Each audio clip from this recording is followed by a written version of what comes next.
one of us. And she said that within the next few months, not thousands or lakhs, but lives will be lost in crores. Crores of lives will be lost in India. And in the article that we saw later published, it says on Saturday, officials reported nearly 350,000 new infections, and the deaths continue to rise. At one hospital in New Delhi, the capital, doctor said 20 patients in critical care unit had died after oxygen pressure dropped. The doctors blamed the deaths on the city's acute oxygen shortage. The next slide, please. Yes, thank you. So here we have another article that is also talking about the death toll, and it says that India posts highest death toll in pandemic so far.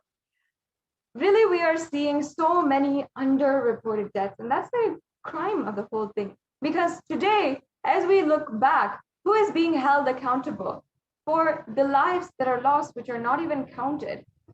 But there's so much of suffering that is going on. There's so much of loss that people are feeling. People whose family members had died, whose neighbors had died, whose mothers, fathers, relatives had literally died in the worst way possible. And yet that suffering is not recognized even in a simple number report or count.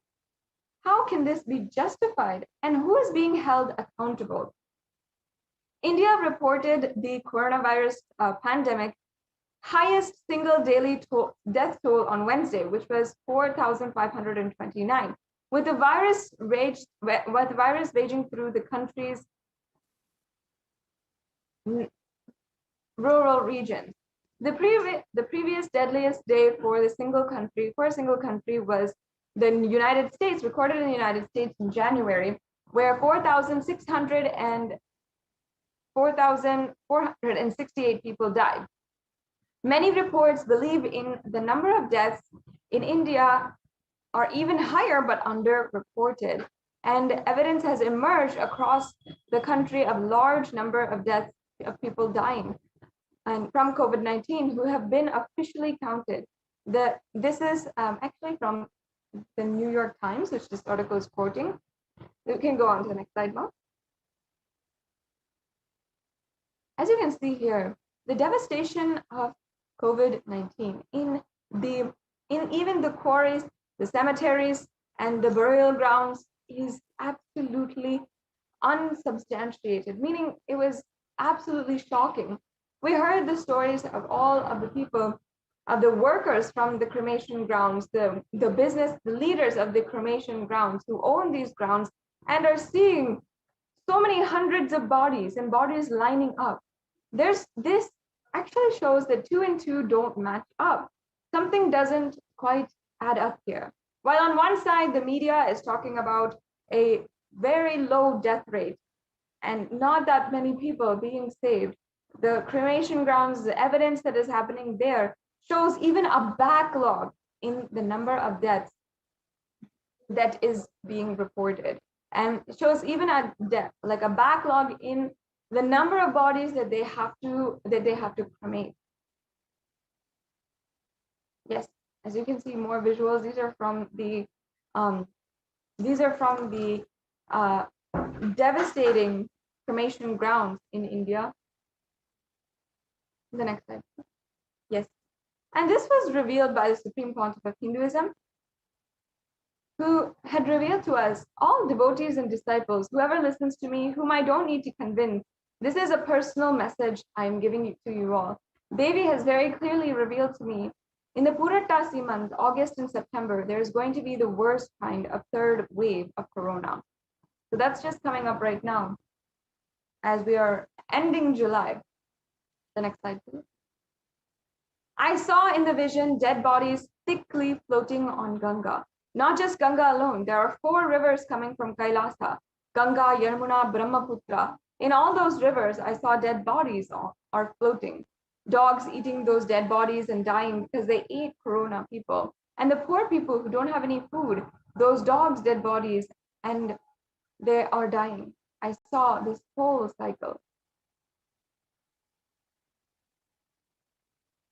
I am not a constipated conspiracy theorist or positive thinking buffet. I see reality as it is, and I'm revealing it to you all as it is. And within just few months, we saw the articles and the evidence of how in India, on the riverbank of Ganga, there was so many different dead bodies. And here we have one of the articles that is showing this, where behind bodies found in riverbanks, a COVID shadow. Interviews with the next of kin, officials, eyewitnesses, and local residents in Unan and Gharipur revealed that behind bodies in long-held traditions, deep economic distress and sudden rush to lay the dead to rest. Here we are seeing how bodies are coming in scores, unclaimed, uncounted, and unidentified. Here we have India's holiest river, Ganges, is swollen with victims. Another really horrifying truth that is going on, a reality that is happening. Hundreds of corpses have been found floating in the river or buried in the sand of its banks. The next slide, please.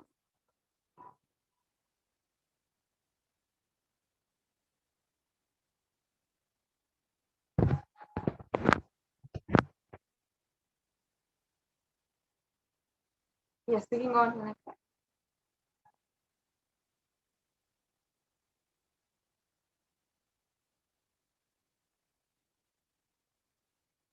So I request if we can now project the slide on immunity.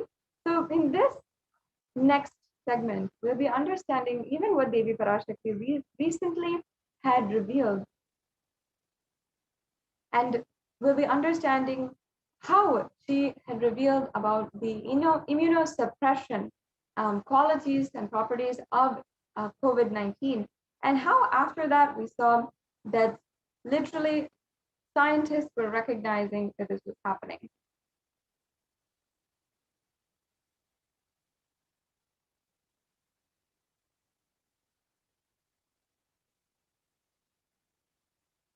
Okay, we can slide share projected.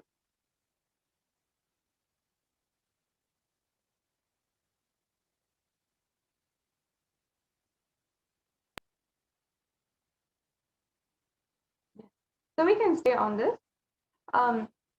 The truth is that Devi Parashakti ultimately had revealed how millions and millions of people whose deaths are absolutely uncounted and nobody is being held responsible. Unfortunately, Devi Parashakti had even revealed that COVID is airborne, that people can contract the disease simply from the air.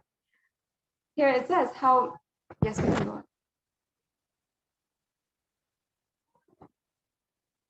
The Devi Parashakti said that even kids will be attacked the most, and they'll be very vulnerable during this time. So yes, she said that the next wave is attacking the kids more. That is what is happening, and that is what is terrorizing and frightening. And the Supreme Pontiff of Hinduism revealed, I cannot reveal more details.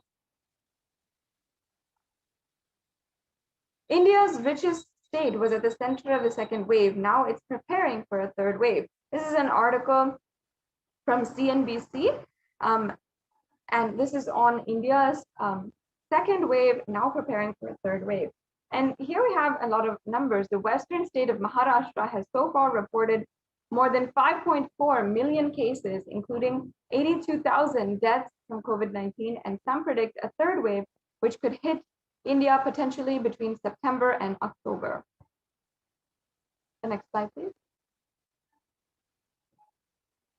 And the truth is that we have to ensure we do not lower the guards. We prepare for the inevitable third wave.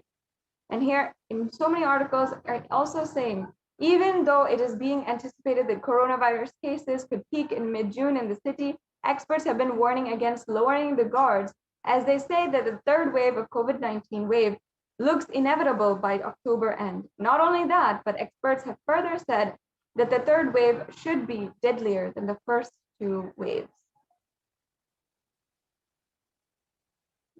And Maharashtra preps the third wave as COVID, as we saw 8,000 children in one district being affected. Here we have, with more than 8,000 children catching the coronavirus in the month of May in Maharashtra's Ahmednagar, the state has started taking extra steps to minimize the effect and impact of a possible third wave of COVID-19 that may affect children more.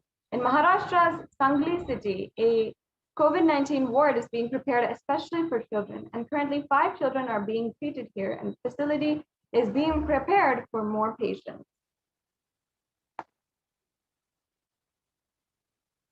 And here we have another article saying the third wave of COVID-19 to impact children. Over 9,000 children test positive in Maharashtra. And again, with the fears of the second wave of COVID-19 still lingering, and now, at least in the current days, we are seeing one wave stopping, maybe settling down, but we are seeing so many warnings of the third wave coming. The experts have suggested that the third wave will severely impact children. If the virus changes its course of nature, the children will be largely impacted. Reports suggest that the virus has already impacted the children across the country in the second wave.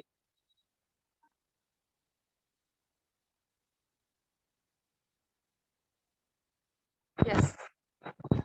So Devi Parashakti has literally given us the warning. And not only that, however, she has given us the protection. Devi Parashakti has ensured to protect all of her devotees. And the Supreme Pontiff of Hinduism has actually opened the Kailasa COVID care centers in India from Adi Kailasa Sarvagnapitam as well as 12 other Adinams in India. And this is in order to protect anyone who is seeking protection at this time. And in just a few minutes after the next segment, we will be understanding from the administrators of Adi Kailasa Sarvagnapitam themselves the updates from the Kailasa COVID Care Center in India. And also now we'll be going into the next segment of today's program. And in this next segment, we'll be understanding the offerings that you can make to Devi Parashakti.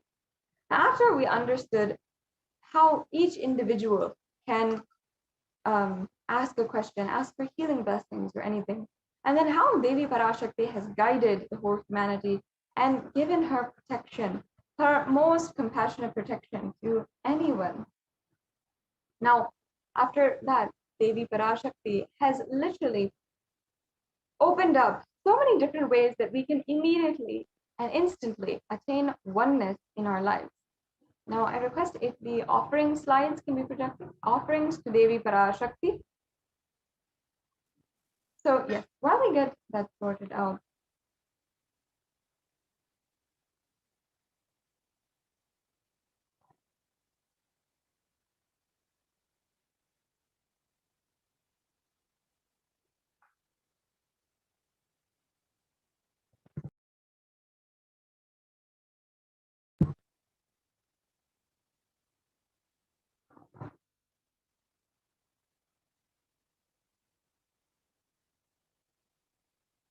in the Hindu tradition, offerings are a way that you can experience the intimate, most beautiful oneness with the divine. So in this next segment, we'll be understanding the offerings you can make to Devi Parashakti. We'll be right back with you after a very quick break.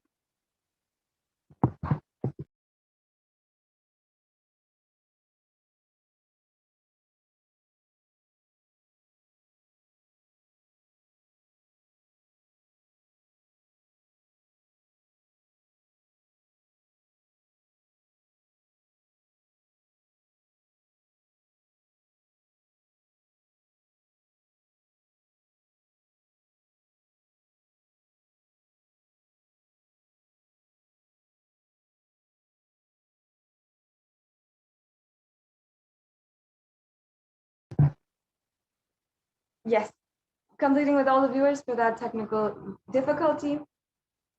Now, let us enter into this next segment in today's program, the offerings that you can make to Devi Parashakti. Now, in the Hindu tradition, Whether it is our birthdays, our anniversaries, our marriages, or if we're starting school for the first time, or if we're starting a business for the first time, whatever it is, we always are conducting or inviting the divine presence of the of God and goddesses, our Ishtadevata, our favorite deities, into our lives. We request for their guidance. We give gratitude for the amount of guidance they have given so far in our lives and helped us, protected us, helped us every single step of the way. And we have also then we also ask and request, humbly pray for guidance rest of our lives in the next step or the new adventure, the new venture that we are taking up. That's one of the beautiful things about Sanatana Hindu Dharma, that it is like literally practicing the presence of God in your life. And that is what the Supreme Pontiff of Hinduism is reviving as the science of enlightenment. Through the ritualistic sevas that you can offer today, you can literally invite the divine into your life in a more intense, more immediate way, where literally they just start manifesting whatever you want, however you want it. Now, let's just understand the significance of offering.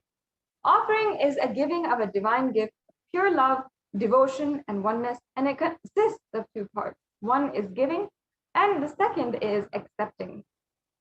Only when the divine accepts what one offers, the offerings become complete. Offering is not made out of fear or out of greed. When an avatar lands, the offerings are purely a part of the grand Leela played out for the purpose of enlightenment.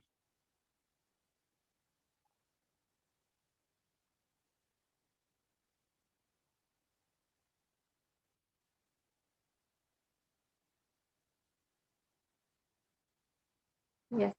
Now, before we're entering into this segment, I would like to chant the Dhyana Shloka of Manonmani, the very beautiful, compassionate form of Devi Parashakti, the loving form of Devi Parashakti, who's sitting on the lap of Paramashiva. Induniva Veda Karavahinayanam Syat Pankajavaraಭಯ Japakshasarayuktam Angahimabhushana Vichitravasanam Syat Tungamukatojjvala Manonmani Swarupam. And the English translation next. Moonlight face holding the Vedas on hand and fire in eyes, with a lotus flower gracing and blessing hands in one hand with the Japamala, beautifully decorated with jeweled ornaments and wonderful clothes and shining bright crown. Her name is Manonmani.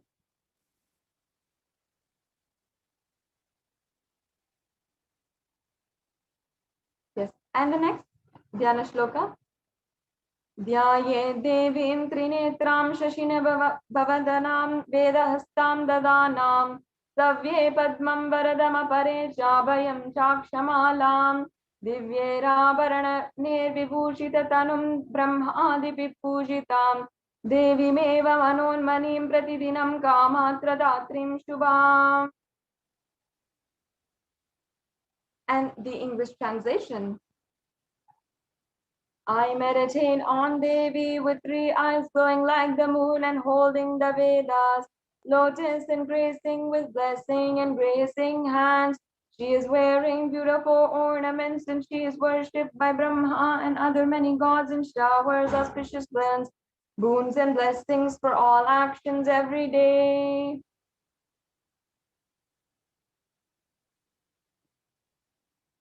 Now, having invited the beautiful, graceful presence of Devi Parashakti here today, now we can enter into the next segment, enter into understanding the different offerings that we are making available today. Today we have so many exquisite, exciting offerings that you can make with so much of beautiful, sacred sentiment. In this day and age, as we have so many different kinds of sentiment, whether it's suffering or we have happiness and bliss, or we have the sentiments of feelings towards one another, There is nothing compared to the sacred sentiments, the powerful cognitions, which help you manifest power in your life, help you go beyond even the limitations that you would never have even thought of, all kinds of impossibilities, and live a life of absolute possibility. The Vedic tradition provides the science of exactly doing this. And the science of rituals is a carefully crafted, beautifully delivered practice of literally living this science of enlightenment, living the science of practicing the presence of God. And one of the fundamentals, now what we're doing is first we'd like to create the foundation so we can understand why we are doing these offerings and what is actually in these offerings and how they can actually manifest what you want in your life. Now, in the significance of the divine element gold, this is a part of the fundamentals that we have to understand before we go into the rest of these that are made. Now, in the Atharva Veda is one of the four of the Chatur Vedas, and one of the four Vedas that are actually one of the primordial scripts that is known to humankind. The Rig Veda has actually the oldest reference that is surviving today is at least more than 1,000 years old, making it the oldest scripture which is known to humankind. So the Chatur Veda are extremely old and significant scriptures that guide us to the life that we started out with, the life of the original Hindu civilization. In one of these Vedas, the Atharva Veda, lies the significance of the element of gold. Now, I'll just be reading out the translation for us today. It says that triply born by birth is this gold. From the atoms of Agni is one, it becomes dearest to Agni. One fell away from the Soma when it was hurt. One they call the seed of virtuous and powerful Apaha, the watery molecules. Who sees the vibration of gold has the power to infuse sattva energy and positive thought currents. And one they call the seed of virtuous and powerful Apaha, let that triple gold be for your long life. Now, many of us already understand that gold has a lot of value in our society. We know this because the economy just supports this as a fact. But there's something more than what society has told us thus far. Gold actually has super powers, literally super conscious powers, where beyond what we know with the economic currency or any value that we add to it, there's so much more than what is happening or the gold itself as we know. Gold is a divine element. It purifies anything it touches, and it is an element of spiritual significance and great spiritual power of healing and enlightening. The vibration of gold has the power to infuse sattva energy and positive thought currents in anyone who wears and anyone who sees or operates in its vicinity.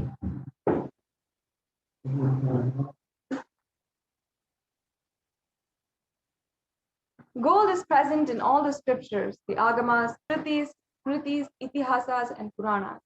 In all Hindu scriptures, it is abundantly displayed that gold is the most auspicious and purest metal which purifies being. In the Hindu civilization, everything was built in gold, exchanged in gold, and ritual feasts were offered in gold bricks. When one was to be sick, life-threatening illnesses, gold was offered as a ritual fee. Gold was in abundance and used for weighing equivalent amounts of commodities, including cows. And kingdoms were built with huge doors of gold. The streets would have huge columns and huge archways made of gold, and horses and cows were dressed in gold. Now, if you see, all the living beings lived in coexistence, in beautiful, blissful coexistence in the Hindu civilization. And each one was dressed and adorned in gold because we saw the beautiful potential of gold in Sanatana Hindu Dharma.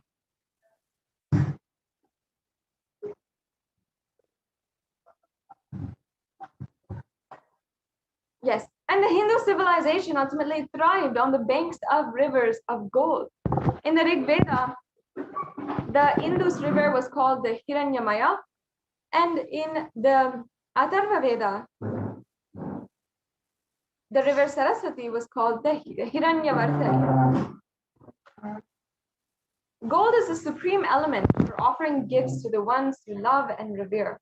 And temples are constructed and paved in gold. Deities are made in gold and decked in gold and adorned in gold.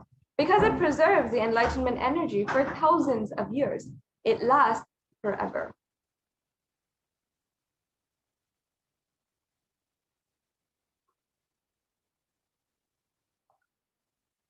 Now let us enter into the array of offerings that we have. Exquisite, beautiful offerings that each and every one of you can offer today. Once again, this is a beautiful process of experiencing immediate results, experiencing immediate oneness in your life and beautiful connection with the divine. Especially now that we are in the presence of the divine and we are connecting directly to the Nijavatar, the Supreme Pontiff of Hinduism, who is manifesting all these beautiful deities and energies, cosmic energies in our lives. It is ultimately the most powerful time to be able to connect to the divine cosmic being. So let us start with the E-Hundi offering. Now, this offering is a beautiful way that you can remove all fears inside of you, everything that is going on inside of you, which is not Paramashiva, which is not the ultimate. Simply drop it at the feet of Devi Parashakti today. Drop it at her feet and experience the true oneness. Now, can we go back to the previous slide, please? Devi Parashakti in the Lalita Sahasranama is described in such a beautiful way, how she is actually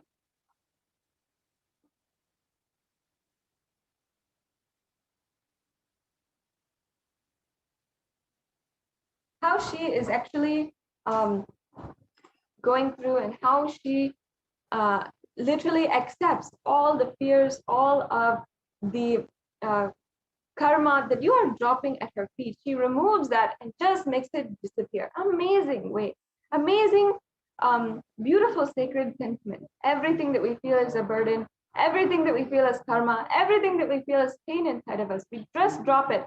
It's the feet of Devi Parashakti. Now, can we go back to the E-Hundi first slide? Now, I just like to chant the verse on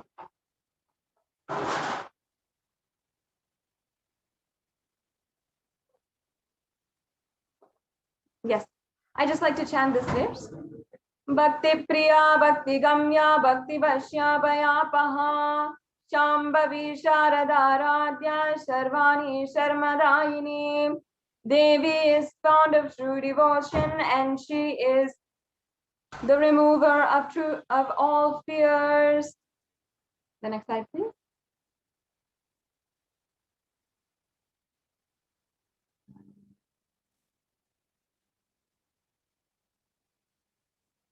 Yes, we can go on to the next slide. So yes, and Devi is very much known to be worshipped more so in autumn. Now, this does not mean the yearly autumn or the seasonal autumn that we ourselves experience, like fall, when all of the leaves fall off the trees. That's not what we're talking about here. In autumn of our lives in general, that's when our thoughts are turning more and more inward. That's when we are experiencing more and more introspection in our lives and trying to answer the existential questions that really pain us and pull us into so much of inner speculation. The role of the divine at this time is absolutely known and understood clearly. That is when the need for the worship of Devi becomes so much stronger. Now, you can offer this E-Hundi offering for any amount of money, and it's such a simple offering that you can do. And you can do right away. You can do through the YouTube super chat, or you can do through the registration forms.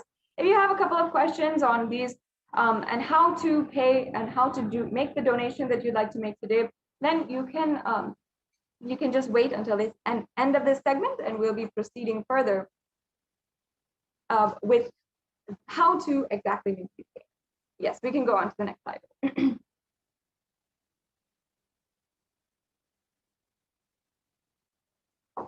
Yes. So the next offering that we have available for each and every one of you to make today is the Sankalpa chanting. In Sanatana Hindu Dharma, the Sankalpa is a Vedic chant which has such deep significance. In fact, it invokes all the energies, all the good energies of love, bliss, all the auspicious qualities inside of you. It requests the divine to remove all the different inauspicious qualities and help us transcend each and every one of those, including fears, greed, everything that might be stopping us. We request in this prayer to remove that and help us during this time, and help bless us for the ultimate prayers. Now, in the Devi Mahatmyam, chapter 12, verse 34, the verse for this beautiful chant, there I'll just be chanting the English translation. The goddess enchants this universe, and she herself gives birth to this universe. That goddess, being prayed without interest in anything, gives the knowledge that leads to salvation and gives wealth in the materialistic sense. Once again, this is from the Devi Mahatmyam, chapter 12, verse 34.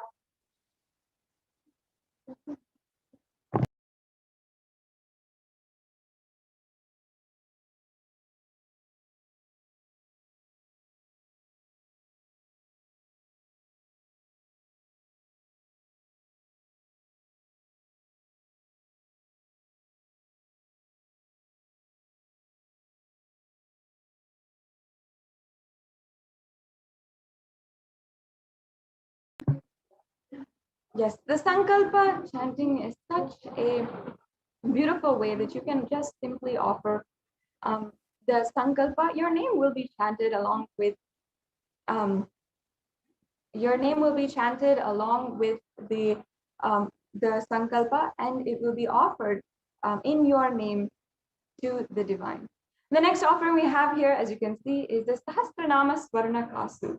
And this is another beautiful offering. And let me just explain that this is the offering of more than 1,008 names of Devi Parashakti, and it's a very special and unique archana offered to Mahameru of Devi Parashakti. And actually, it is very special because it is the offering of the gold coin inscribed with 1,008 names of Devi Parashakti. Now, in the chant, in the Lalita Sahasranama, verse 731, Devi Parashakti is described as Nama Parayana Prita, she who likes repetition of her various names. And this is the offering of 1,008 names of Devi Parashakti in a ode and tribute to that she likes. Why she likes it is actually very significant. Ultimately, in order to invoke that same energy inside of us, invoke that beautiful energy inside of us, Devi Parashakti guides us to chant the names of these beautiful Ananta Kalyana Guna and invoke that energy inside of us. That is actually what is happening during this Sahasranama Archana. And every time we offer the different names of Devi Parashakti, we are literally invoking that energy inside of us. So you can offer this very exquisite offering, the gold coin inscribed with each of the 1,008 names at the feet of Devi Parashakti. And each of these are the divine qualities of Devi Parashakti.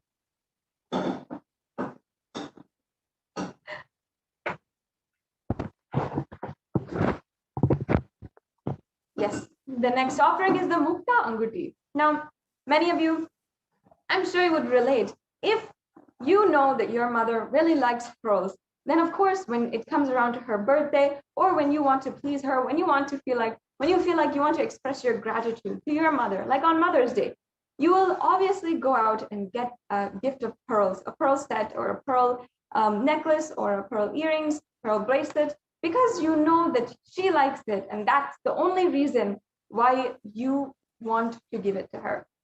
In the same way, we know that Devi Parashakti is adorned with pearls. And actually, she has, even if she doesn't express it or doesn't tell you specifically, she has the beautiful adoration of pearls. Devi Meenakshi is actually described in the Meenakshi Pancharatnam, and I'll just be chanting, as being adorned with garlands of pearls. So I'll just be chanting that verse, and then we'll understand the significance of this offering. Muktaharanala kiritaruchiram purnendu bhakta prabham shinjannu purikinkini manidharam padma prabhavasuram sarvabhita palapradam girisutam vani rama sevitam meenakshi pranatosmi santatamaham karunyavaram nidhim. The English translation. I bow down to the goddess Meenakshi, whose crown has garlands of pearls and paste shining like a full moon, who wears anklets that are studded with gemstones and has small bells, who is shining like the splendor of a lotus, who grants all wishes, the daughter of the mountain, who is worshipped by goddess Vani and Rama. I remain ever bowing to the goddess Meenakshi, the ocean of compassion. This is a beautiful invocation of Devi Meenakshi, where she is literally described here as whose crown has garlands of pearls. Devi Meenakshi is the incarnation of Devi Parashakti, who came down and has literally manifested all of the different beautiful items and all of even Kailasa she manifested on planet Earth. In fact, Devi Parashakti, as she manifested, is the form of Devi Meenakshi. She had literally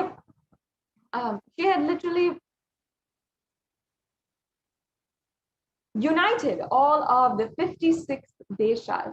At that point in human history, all the humans, human civilization was living as independent human tribes across the world. But Devi Parashakti had literally united all the 56 deshas and ruled it under one rule. Now, Devi Parashakti has then manifested Kailasa itself on planet Earth with the establishment of Madurai, the kingdom of Madurai.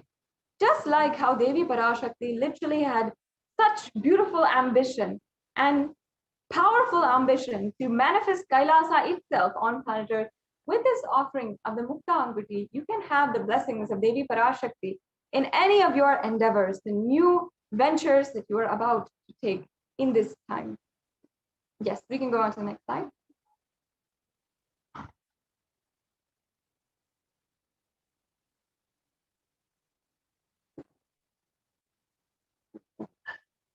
Yes, we can go on.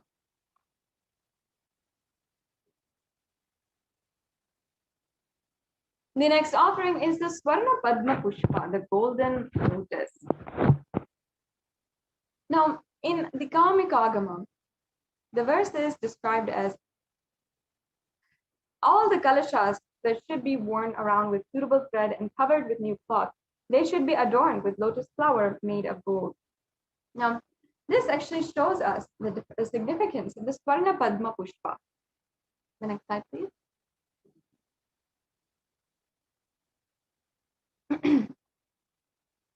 So actually, there are hundreds of references of the scriptural references for the using the lotus flower and the worship of Paramashiva. Almost everything in the worship of the ultimate involves a consecration of deities, of worship, or meditating on mudras and asanas that are used during the worship and involves the lotus flower, the lotus leaf, the lotus pericarp, and the lotus petals.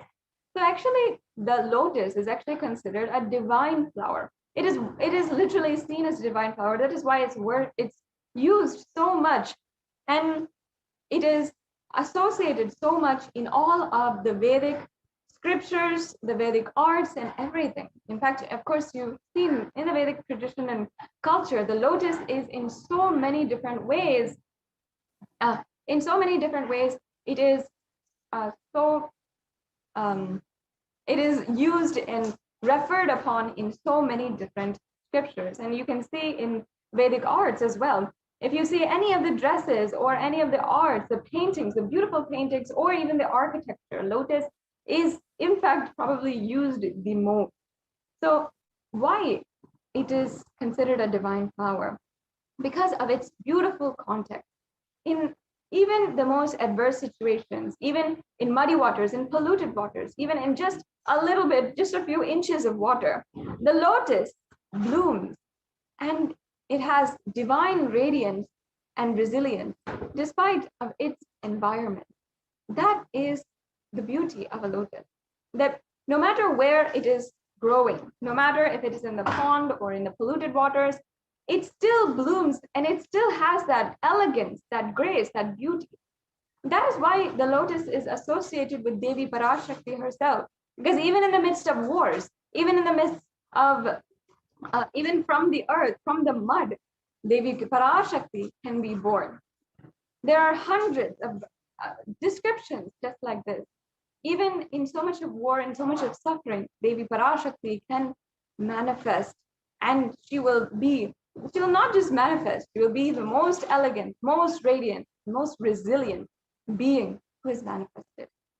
Now, the Shakti of Paramashiva is also called the lotus. The base of the Paramashiva linga is also the lotus. And even the disciple who is about to bloom is also considered as a lotus. You can offer this beautiful Swarna Padma Pushpa in order to have the blessings from Devi Parashakti to ultimately radiate that space, radiate the state, space, powers, and being of Devi in your inner space amidst any and every adverse situation in your life.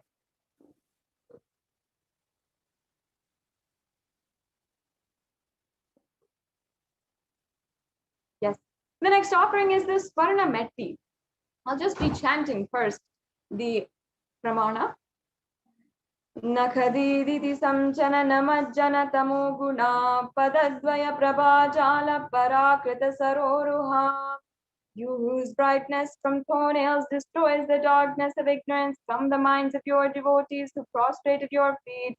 You whose brightness from your 2 feet overpowers that of the lotus flower. Next slide, please. So in the Hindu tradition, even the married women wear the golden toe ring. And that is a representation of actually the Hindu sacred sentiments, where all of the different, all of the women of the world are considered as Devi Parashakti herself, are worshipped as Devi Parashakti herself. And it is all coming back down to this verse, actually, where we are seeing how it's described that literally the toenails of Devi Parashakti have the power to simply remove your incompletions or your pains or your sufferings, all of the ignorance that you have. And simply, that is how it happened. That is the quality of Devi Parashakti. It is not, you don't need even her whole foot. You can just have the grace of her, of just one toenail, and all of your sufferings are completely gone. And that is why we adorn her toes with the Swarna Metti. That is such a beautiful thing. How in the Vedic tradition, when we see the significance of a certain object, or we see the significance, it is always brought out and applied in every aspect of our life. Just how gold, we saw the significance and we saw the spiritual qualities. That's why all men were made of gold in the Hindu tradition, because we saw the significance of Devi Parashakti's, literally her very toenails. Every single woman is worshipped, revered, and adorned with that gold, that toe ring. And in the Hindu tradition, upon marriage, every woman has that toe ring. That is how the Hindu tradition literally reveres women so much. So this offering of the Swarna Metti is an offering to Devi Parashakti, adorning her sacred feet, to be in constant gratitude for receiving her blessings even in the most difficult aspects of our life. The next slide, please. Yes. The next offering is the Swarna Mangtika, the golden hairline jewelry. Another very beautiful, very significant offering that you can make. And it actually refers back to one of the verses where Devi Parashakti is described as Shuddha Sarabhi Varshani, meaning she who makes the nectar flow in all our nerves from the Sahasrara, and she who gives the very pleasant experience of the ultimate. Now, the Mangtika represents the nectar flowing from the Sahasrara Chakra, which is fully open. And the Sahasrara Chakra is represented by the 1,000-petaled lotus. The 1,000-petaled lotus is sitting at the very crown of our head. And when that opens, the nectar which is coming from it and oozing, causing us to experience so much of bliss, that is what is represented by the Mangtika. And the Sahasrara Chakra is literally representative of the huge amount of nervous center we have in the crown of our head, which is of course the brain. So that is why it's called this 1,000-petaled lotus, and represented by a lotus itself. So in this offering, you can receive the blessings of Devi Parashakti and achieve the blissful state of overflowing gratitude and the space of complete completion, as Devi Parashakti literally will be able to open your Sahasrara Chakra and enlighten you entirely. And the next offering that is available for each and every one of you today is the Pratyaksha Pada Puja. Now, I just want to take a few minutes and describe, especially now, during this time, during Guru Purnima time, with less than 24 hours until we are celebrating Guru Purnima, until we are celebrating the most auspicious occasion of the whole year, the Guru Purnima day.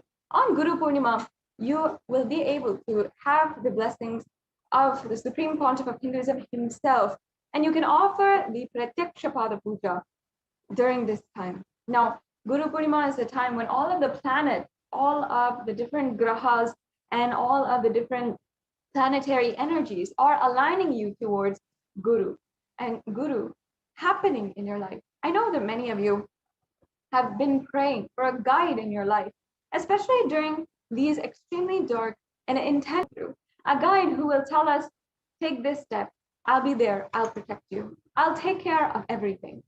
For millions of people across the world, the Supreme Pontiff of Hinduism has been that Guru, so much so that he is Jagat Guru for the entire universe. He has taken the responsibility to guide the whole universe from the Kali Yuga into the Nitya Yuga, into the Satya Yuga. So we can offer our offerings at the feet of Devi Parashakti and the Supreme Pontiff of Hinduism with this Pratyaksha Pada Puja. For all of you who are joining with us right now, please go to the links in the scroll below if you'd like to register yourself for the Pratyaksha Pada Puja, which will be happening very soon, in just a few hours before you even know it. So make sure that you are planning or preparing to offer the Pratyaksha Pada Puja on this Guru Purnima day. And this is the opportunity to simply drop any of the karma that you are experiencing, any of the pain and suffering that you are experiencing at the feet of the Supreme Pontiff of Hinduism, incarnation of Paramashiva himself. And he will simply remove it, give his ultimate protection, and he will give you, each and every one of you, just the abhaya, meaning the blessings and guidance to, and being the ultimate guru for each and every one of you. If today we are able to cherish and enjoy any of the Hindu tradition, the qualities and the different customs and traditions from Sanatana Hindu Dharma, it is solely because of the Guru Parampara. And if today we even have hope for the future of Sanatana Hindu Dharma, it is because of the Supreme Pontiff of Hinduism. who has bravely, and despite so much of attack against him, stood and ensured the revival of Kailasa, the nation, for Hinduism and the Hinduism culture as a tradition. The last offering that each and every one of you can also do today is the Vastra Seva. So you can offer the Vastra Seva as well, which is the sacred adornment, the sacred cloth, which you can offer at the feet of Devi Parashakti. Yes. So now, moving on to the next slide, we have a summary of all of the different offerings that you can do today. There is the e-hundi offering. So all of these, there's various array of different options so that you can never feel limited. If you would like to make or at least pay some form, or you would like to donate in some way or form and offer your gratitude, there is some options for you. I'm sure that as a Hindu, as someone who deeply connects to Devi Parashakti, perhaps has had the blessings and of Devi Parashakti, you'd of course love to offer, or you'd love to pay your gratitude. You can pay in any of these ways, any amount, or with $1, or the highest amount as well, if you would like to, out of your deep gratitude to Devi Parashakti. So we have the e-hundi offering, the Sankalpa chanting, the Devi Sahasranama Kasu, the Mukta Anguti, the Swarna Padma Pushpa, the Swarna Metti, the Swarna Mangtika, the Pratyaksha Pada Puja, and the Vastra Seva. So these are the array of different offerings that we have. You can select anything that you would like to offer at any option as well. The next slide, please.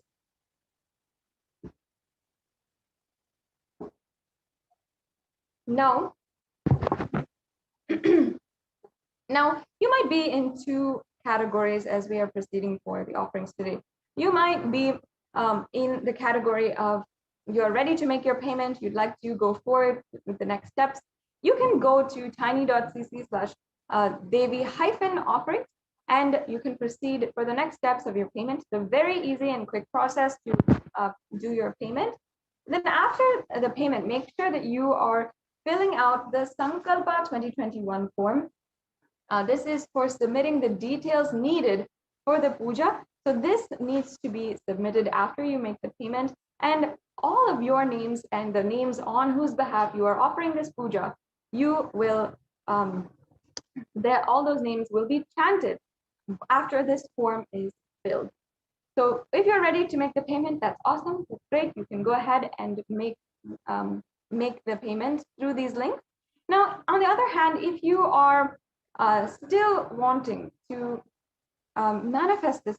manifest any one of these offerings, perhaps you'd like to make the offering of the Pratyaksha Pada Puja, but you'd like help in manifesting, or you'd like more details, or you're interested in the offering, but you cannot make it as on now, you can go to tiny.cc/Bhavasamadhi and fill out the registration form. Now, the registration form is there, and you have two options also, and you can make the intention for making any one of these offerings. So I request if the tiny.cc/Devi-offerings link can be projected now. If we can go to that link.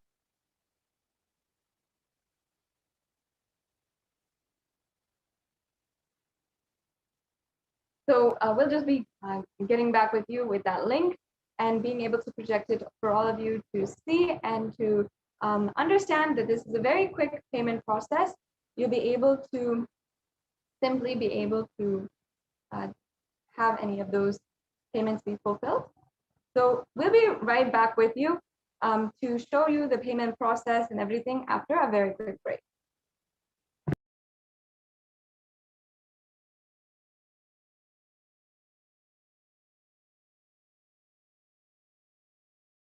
Just be alive for next 3 years. Don't die within next 3 years.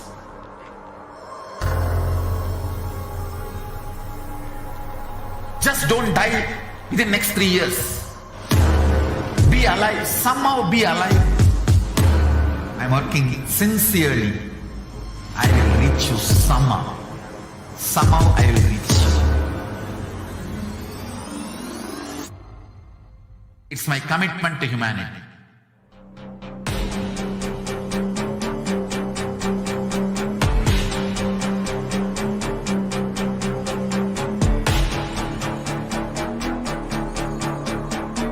Just don't die within the next 3 years. I will reach you wherever you are, whichever corner of the world you may be. I will reach you with enlightenment. You manifesting the space, state, powers, being Paramashivoham. It is possible, and it is possible for you.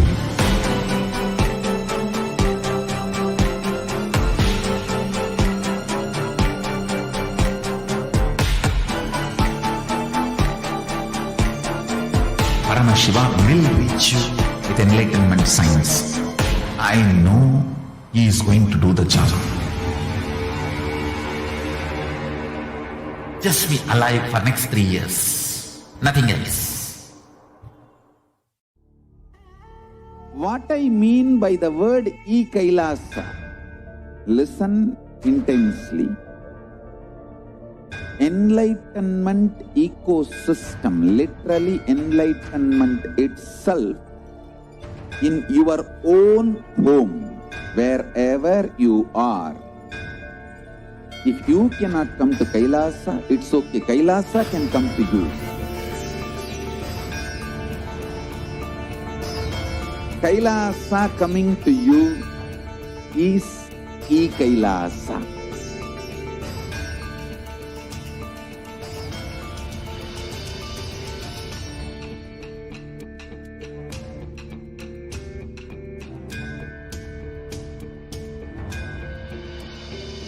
I will revive Hinduism. I am a Hindu revivalist, not by any revolution, but by evolution.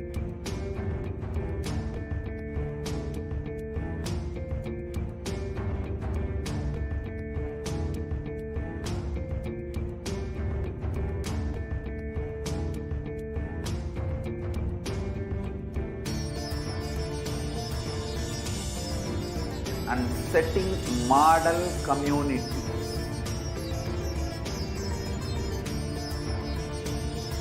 Kailasa, enlightenment ecosystems, Sarvanya Peethas all over the world.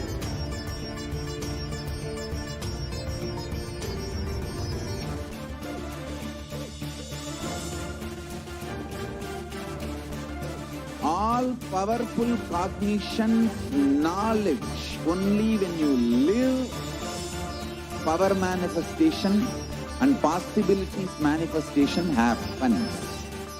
It's a fundamental truth.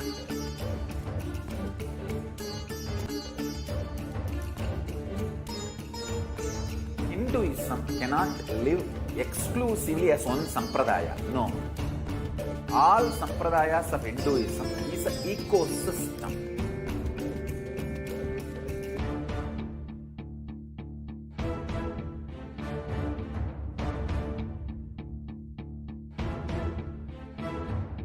So don't keep quiet thinking that if one sampradaya is attacked, only that sampradaya is going to be affected. All of us are ecosystem.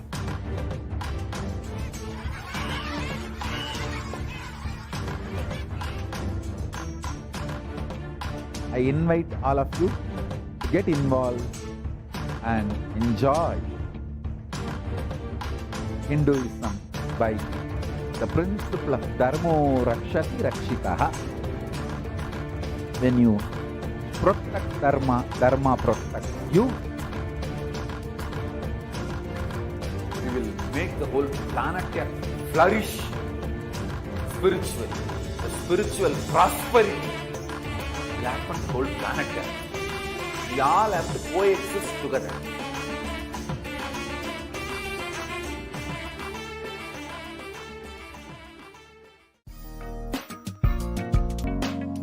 We get you health.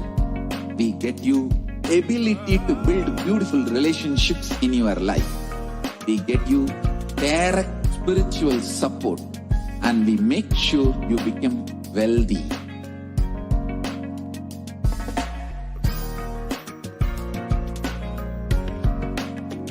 We won't stop giving you just good life. We will literally not stop till you live enlightened life. Manifesting the state of Paramashiva, space of Paramashiva, powers of Paramashiva, being of Paramashiva.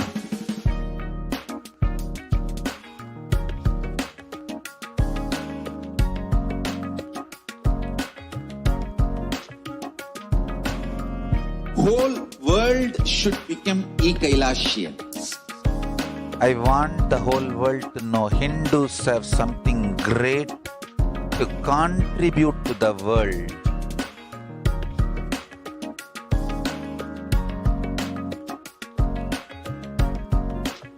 We have something great to contribute to the world. Let us do that.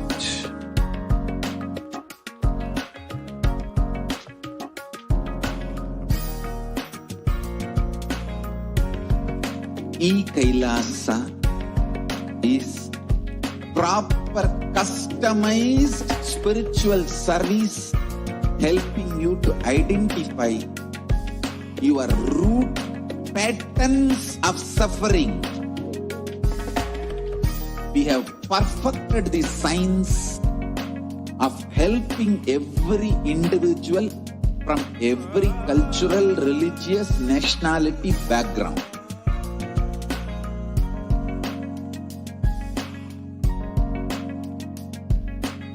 You will have lowest reactionary assumptions, highest awakened response, alive response for life continuously.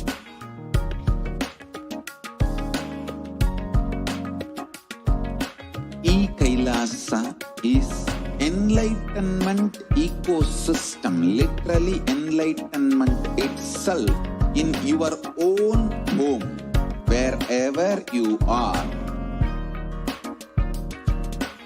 Proper customized spiritual service helping you to complete with your life negativity, withdrawal from life, self-hatred, self-denial, self-doubt, so much of tiredness, laziness.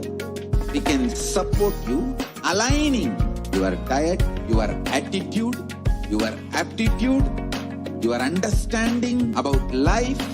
We can help you with everything.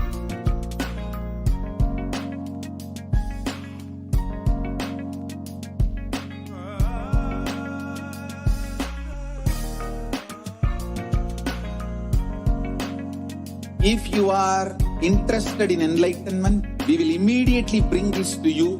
If you are not interested, we will explain the whole science, inspire you and make you interested in enlightenment time.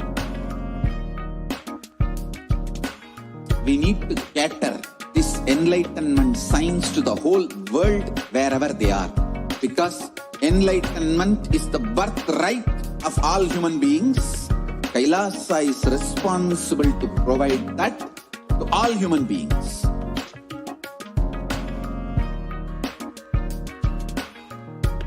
Kailasa is the totality of the knowledge I received from my gurus and practice manifested in my life, perfected by teaching millions of people from. Yes, welcome back to all of the viewers. Before we are entering into the next segment of today's program, we'll just understand what we can do, how we can, perhaps if we're having a question, either during the live Devi Bhava Samadhi Darshan or during the live Nithyananda Satsang, you can ask a question, you can interact perhaps and personally have your question or your request, your prayer to Devi Parashakti be granted today. So let us enter into the first slide. We can go on to the next slide.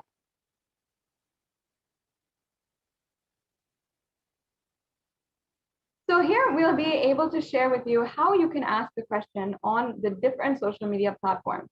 The Supreme Pontiff of Hinduism has made himself and has made this Parashakti Akashic reading available for anyone who wants, and available on all the different social media platforms.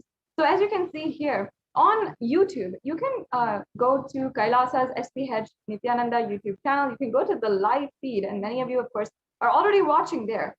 Down below this video, you will see a join button. Make sure that you are joining as a member of this channel. Now, you can make sure that in all the different social media platforms that you are liking and following, and we'll show you a couple of samples today of those. And for membership, you can click the join button, and this is a very easy way that you can get access immediately to all of the 7,000 videos on the Kailasa's HDH Nithyananda YouTube channel, and the more than 20,000 hours of discourses, darshans, dikshas, intimate sessions, beautiful discourses and satsangs by the Supreme Pontiff of Hinduism. And it is just a beautiful way that you can simply start to manifest enlightenment, and with any problem that you have, fear, greed, or if you have a problem in relationships or wealth, any problem, you can find the answer on this YouTube channel with the more than 7,000 hours, 7,000 videos on this YouTube channel.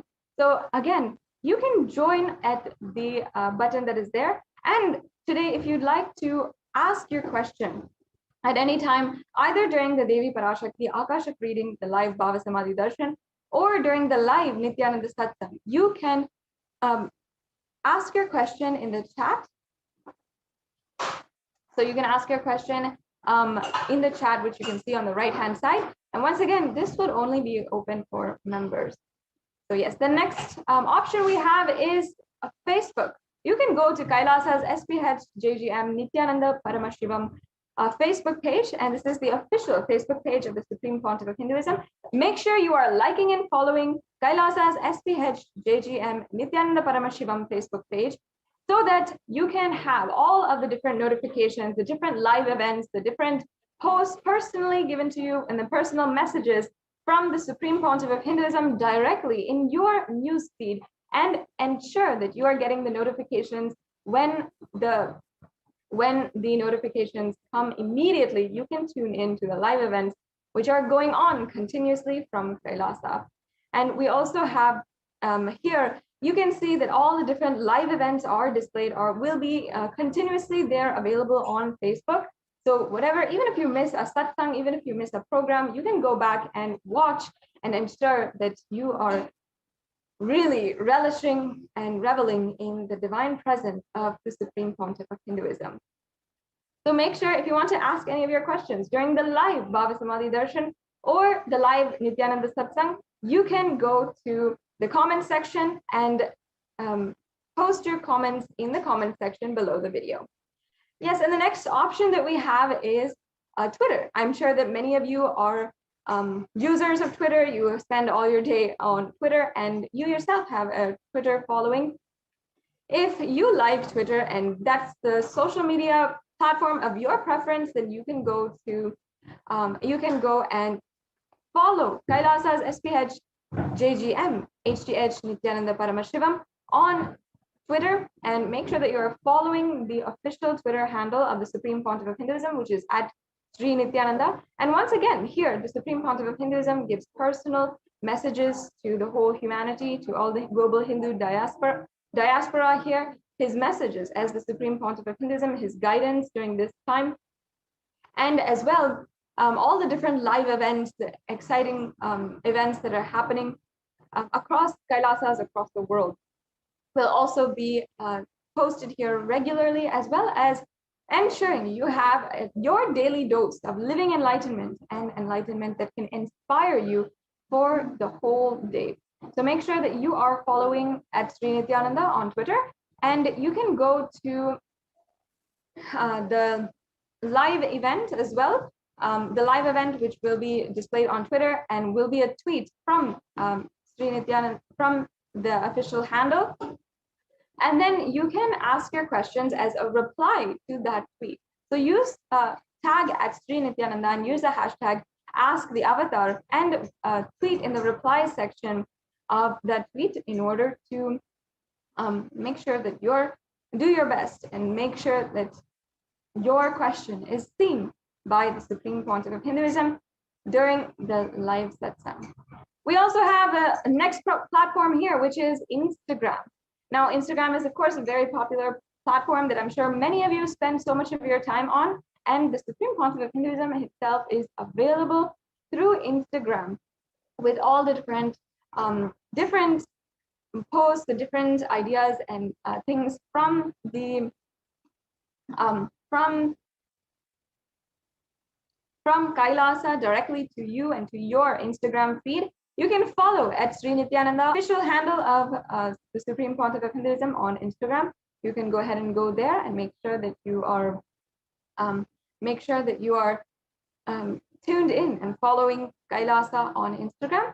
And in any of the posts, in the post for the live satsang or for the live Bhava Samadhi Darshan, you can comment there using the hashtag Ask the Avatar as well, and comment your questions you can ask your questions in the comment section. And finally, the next slide, if you might not be social media savvy, you're not very comfortable with social media platforms, or perhaps you yourself are not on social media, you can go to kailasa.org and ask your questions or send in your prayer requests through WhatsApp. So you can go there, and there's a widget for WhatsApp on the website that you can go and chat, and you can send in your questions during the live Bhava Samadhi Darshan or during the live satsang. So that's another option for you as well. And also on the live chat as well, you can ask your questions and send in your prayer request to Devi Parashakti during the live Bhava Samadhi Darshan or to the Supreme Pontiff of Hinduism. So yes, let's all enrich humanity with more than 1 billion users on the internet at a time for more than 4 to 5 hours a day. You can always enrich people through the internet and through social media, and it's very easy. So ensure that you are also sharing on all these various platforms for the Nithyananda Satsang, for the live Bhava Samadhi Darshans, as well for Guru Purnima, which is happening in just a few hours away. So with this, we'll now be moving on to the next segment in today's program, the temple. From Nithyanandeshwara Paramashiva Devalaya in Adi Kailasa Sarvagya Peetham, we will be able to witness the most glorious Uttamottama Paksha Maha Guru Puja, which is an offering to the Supreme Pontiff of Hinduism and the entire Guru Parampara, as we have been celebrating the Guru Purnima Brahmotsavam the last couple of days, and we are continuing to celebrate it. We celebrate through the form of grand rituals, which we will now be able to witness and be able to have the darshan of through this social media platform right now. So make sure that you are sharing and inviting all of your friends, and we'll be right back with you after a short break.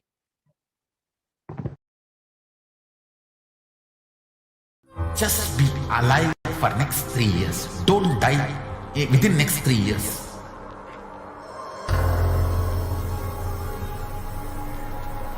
Just don't die within next 3 years. Be alive. Somehow be alive. I'm working sincerely. I will reach you somehow. Somehow I will reach you. It's my commitment to humanity.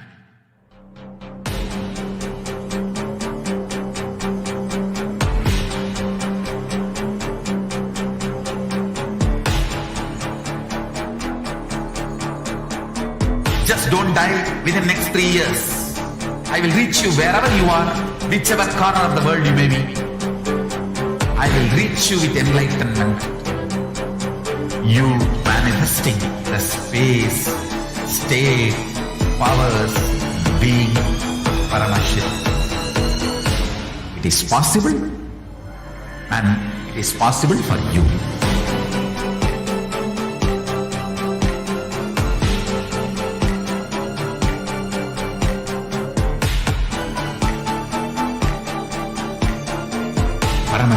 will reach you with enlightenment science. I know he is going to do the job. For next 3 years, nothing else. What I mean by the word e-Kailasa, listen intensely.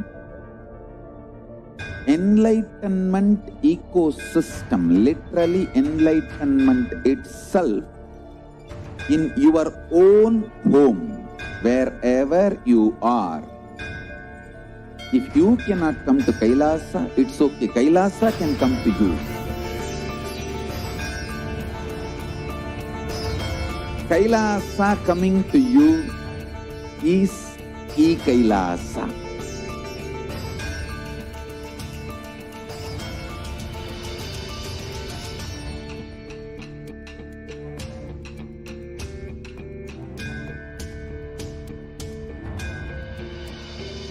I will revive Hinduism. I am a Hindu revivalist, not by any revolution, but by evolution.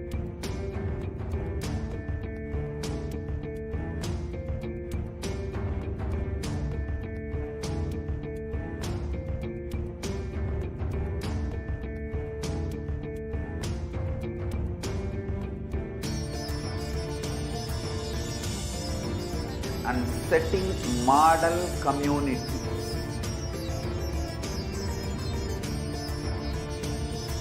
Kailasas, enlightenment ecosystems, Sarvanya Pitas all over the world.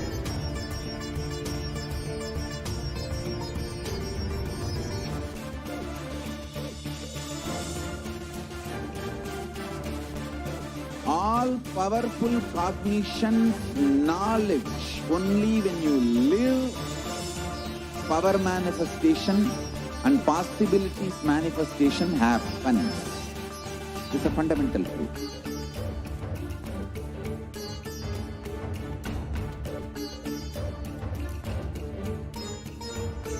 Hinduism cannot live exclusively as one sampradaya. No. All sampradayas of Hinduism is an ecosystem.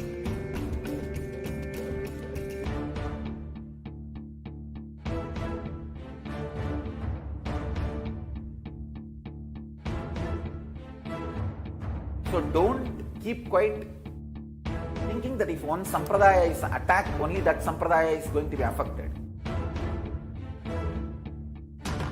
All of us are ecosystem.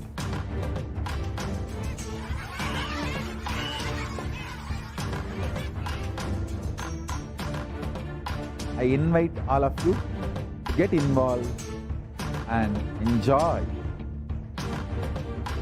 Hinduism by the principle of Dharmo Rakshati Rakshitaha. When you protect Dharma, Dharma protects you. We will make the whole planet flourish spiritually. The spiritual prosperity will happen to the whole planet. We all have to coexist together.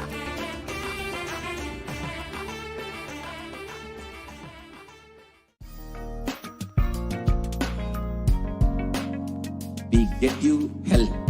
We get you ability to build beautiful relationships in your life. We get you direct spiritual support, and we make sure you become wealthy.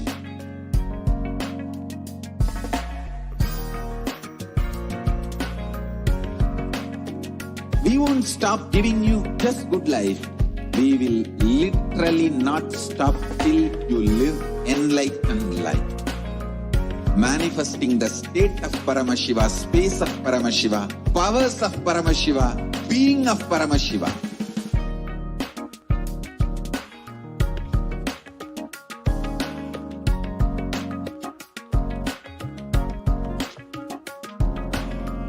Whole world should become e-Kailasians. I want the whole world to know Hindus have something great to contribute to the world.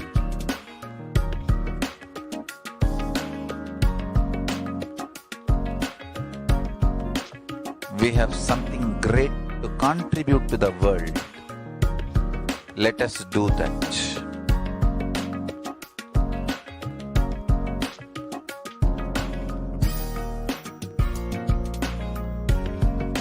E-Kailasa is proper customized spiritual service helping you to identify your root patterns of suffering. We have perfected the science of helping every individual from every cultural, religious, nationality background.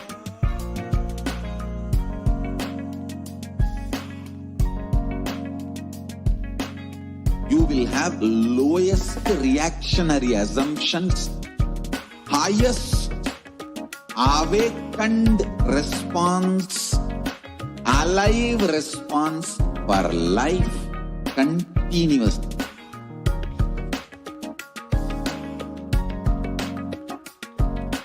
E-Kailasa is enlightenment ecosystem, literally enlightenment itself in your own home, wherever you are. Proper customized spiritual service helping you to complete with your life negativity, withdrawal from life, self-hatred, self-denial, self-doubt, so much of tiredness, laziness. We can support you aligning your diet, your attitude, your aptitude, your understanding about life. We can help you with everything.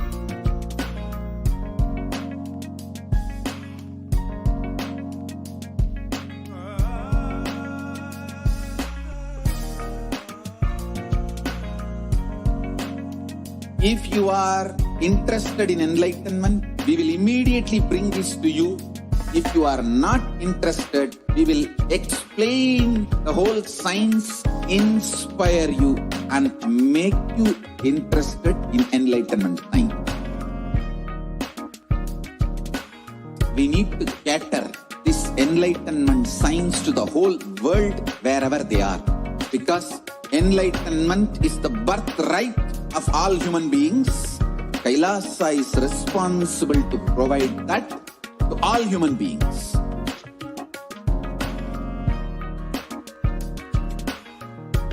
Kailasa is the totality of the knowledge I received from my gurus and practice manifested in my life, perfected by teaching millions of people from all cultures, time zones, backgrounds, genders, nationality, race, from every creed.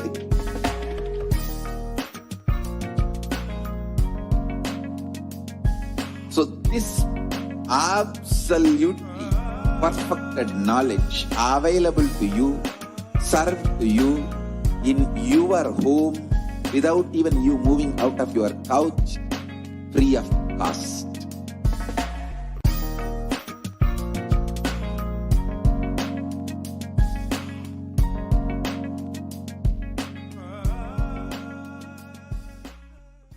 Just be alive for next 3 years. Don't die within next 3 years.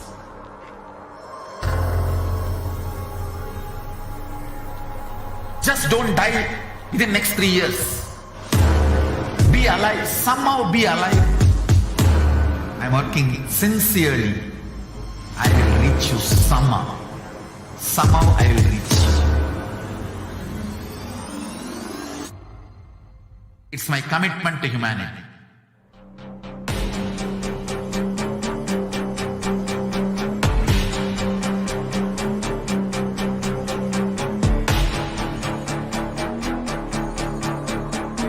Just don't die within next 3 years. I will reach you wherever you are, whichever corner of the world you may be. I will reach you with enlightenment.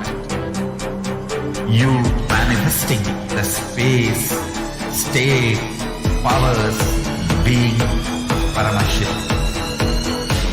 It is possible, and it is possible for you.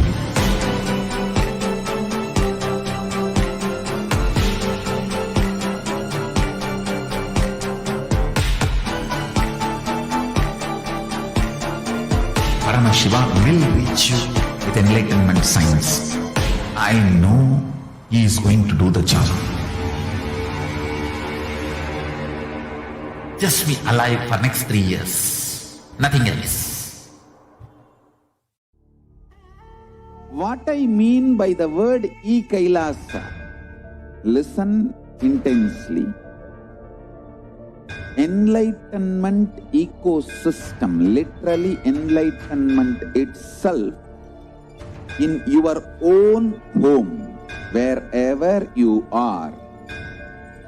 If you cannot come to Kailasa, it's okay. Kailasa can come to you. Kailasa coming to you is e-Kailasa.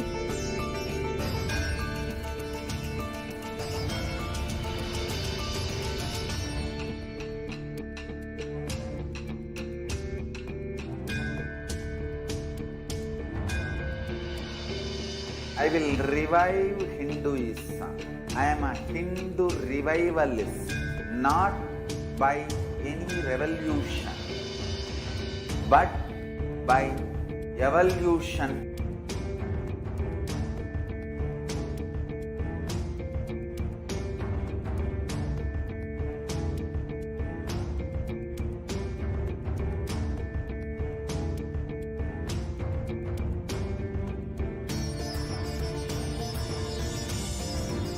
And setting model community.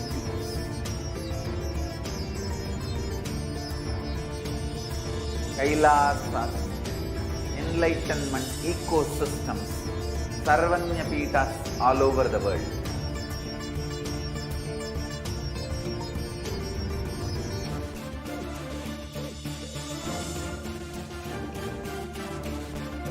All powerful cognition, knowledge, only when you live, power manifestation and possibilities manifestation happens. It's a fundamental truth.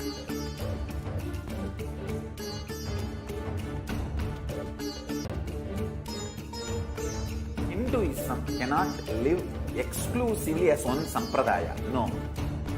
All sampradayas of Hinduism is an ecosystem.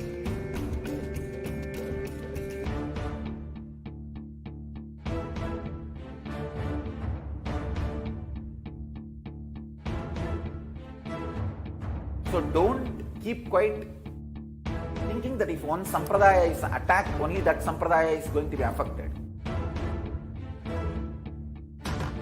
All of us are ecosystem.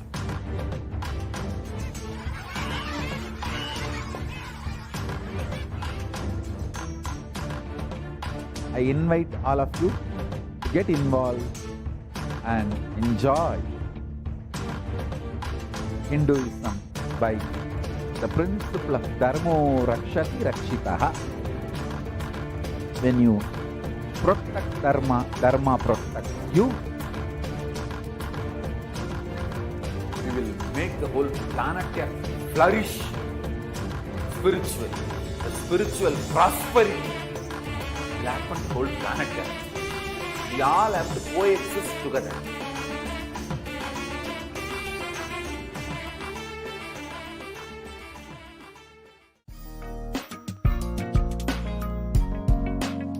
We get you help. We get you ability to build beautiful relationships in your life. We get you direct spiritual support, and we make sure you become wealthy.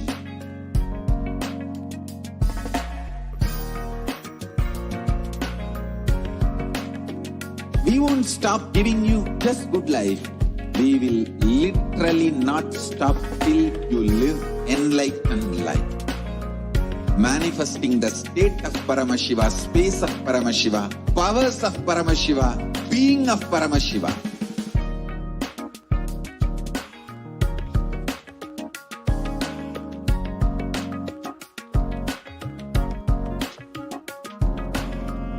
whole world should become e-Kailashian.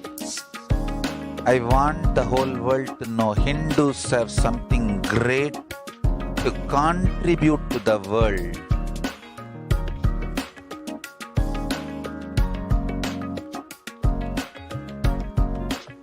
We have something great to contribute to the world.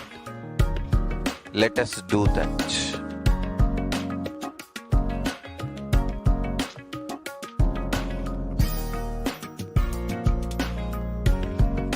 E-Kailasa is proper customized spiritual service helping you to identify your root patterns of suffering. We have perfected the science of helping every individual from every cultural, religious, nationality background.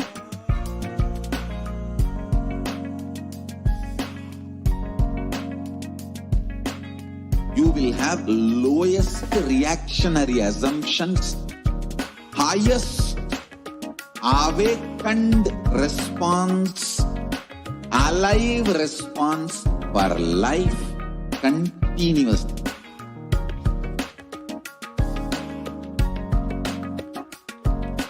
E-Kailasa is enlightenment ecosystem, literally enlightenment itself in your own home, wherever you are. Proper customized spiritual service helping you to complete with your life negativity, withdrawal from life, self-hatred, self-denial, self-doubt, so much of tiredness, laziness. We can support you aligning your diet, your attitude, your aptitude, your understanding about life. We can help you with everything.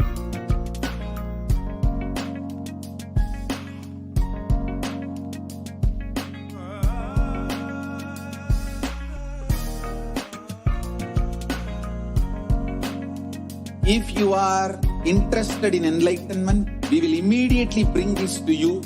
If you are not interested, we will explain the whole science, inspire you and make you interested in enlightenment science. We need to cater this enlightenment science to the whole world wherever they are, because enlightenment is the birthright of all human beings. Kailasa is responsible to provide that to all human beings.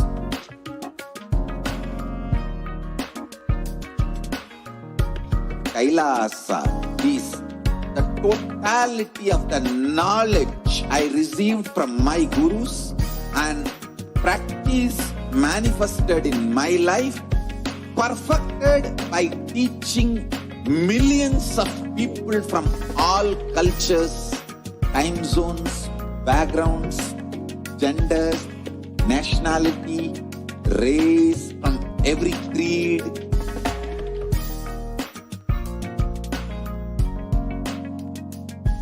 So this absolutely perfected knowledge available to you, served to you in your home without even you moving out of your couch, free of cost.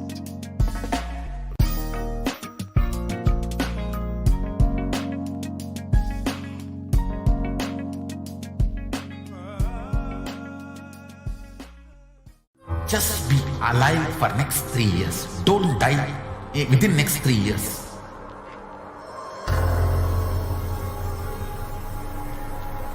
Just don't die within next 3 years.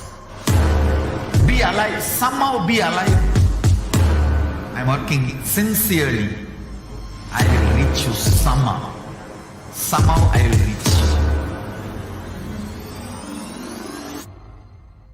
It's my commitment to humanity.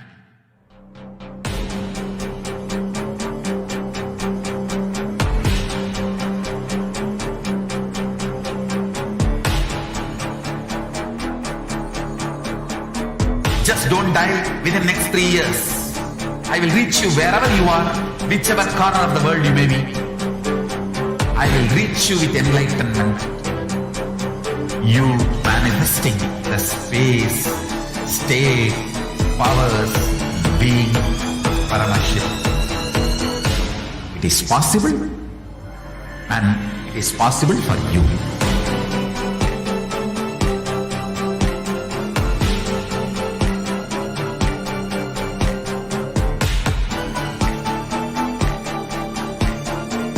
Paramashivoham will reach you with enlightenment science.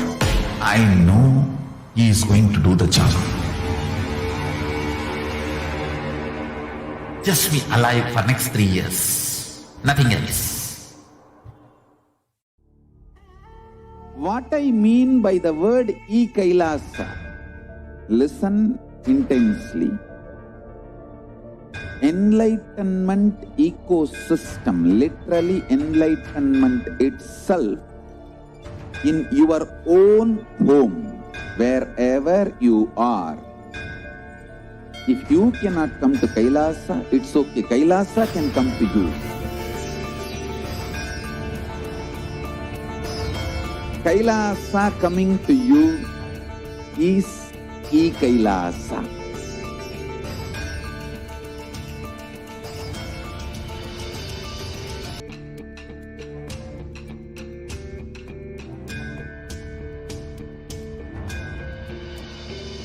I will revive Hinduism. I am a Hindu revivalist, not by any revolution, but by evolution.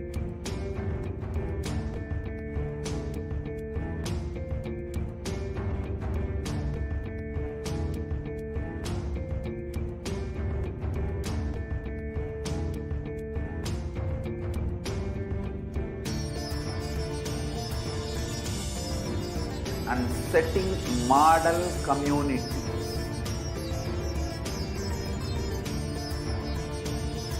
Kailasas, enlightenment ecosystems, Sarvanya Pitas all over the world.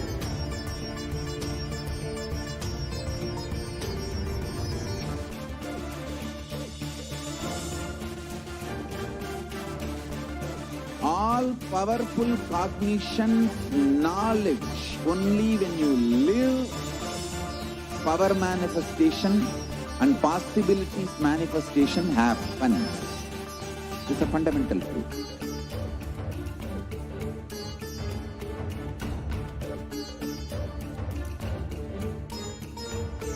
Hinduism cannot live exclusively as one sampradaya. No. All sampradayas of Hinduism is an ecosystem.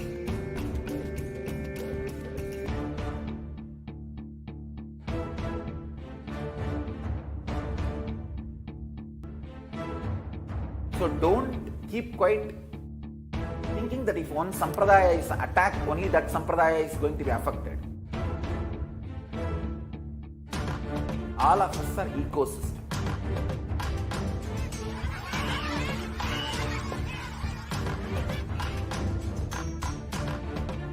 I invite all of you to get involved and enjoy Hinduism by the principle of Dharmo Rakshati Rakshitaha. When you protect Dharma, Dharma protects you. We will make the whole planet flourish spiritually.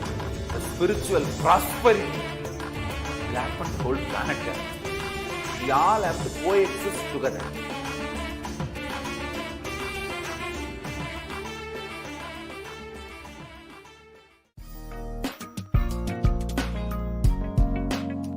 We get you health.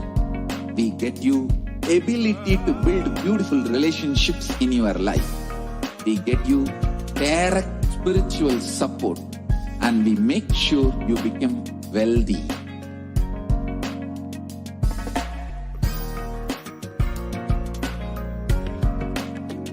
We won't stop giving you just good life. We will literally not stop till you live enlightened life. Manifesting the state of Paramashiva, space of Paramashiva, powers of Paramashiva, being of Paramashiva.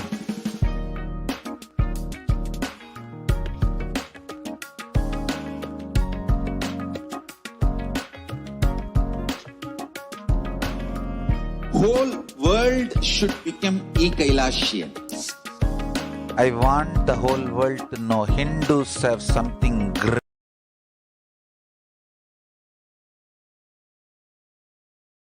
Herself expressing through the Supreme Pontiff of Hinduism. நீ சொல்லும் நபர்கள் போடும் சண்டை சச்சரவெல்லாம் எரியும் பெருநெருப்பில் இருக்கும் இரண்டு எலிகள் போடும் சண்டை போன்றது. யார் சரி யார் தவறென்பது இப்பொழுது முக்கியம் அல்ல. உயிர் காத்துக் கொள்ளுங்கள், எல்லோரும் நன்றாய் புரிந்து கொள்ளுங்கள். நன்மையைச் சொல்லுகின்றேன், உண்மையைச் சொல்லுகின்றேன். இந்திய நாட்டில் இருக்கும் மக்கள் எல்லோரும் கேளுங்கள். கருட புராணத்தில் வியாசன் சொன்ன கிருமி போஜனம் என்னும் நரகம் திறந்து நேரடியாய் இந்தியா மீது இடிபோல் விழுகின்றது. ஆதி கைலாசத்திற்கு ஓடிச் சென்று வருமுன் காத்துக்கொள்வது மட்டுமே ஒரே வழி. கொரோனா பெருந்தொற்று கொள்ளை நோய் கிருமி போஜனம் எனும் நரகத்தை பூமிக்கு கொண்டு வந்து விட்டது.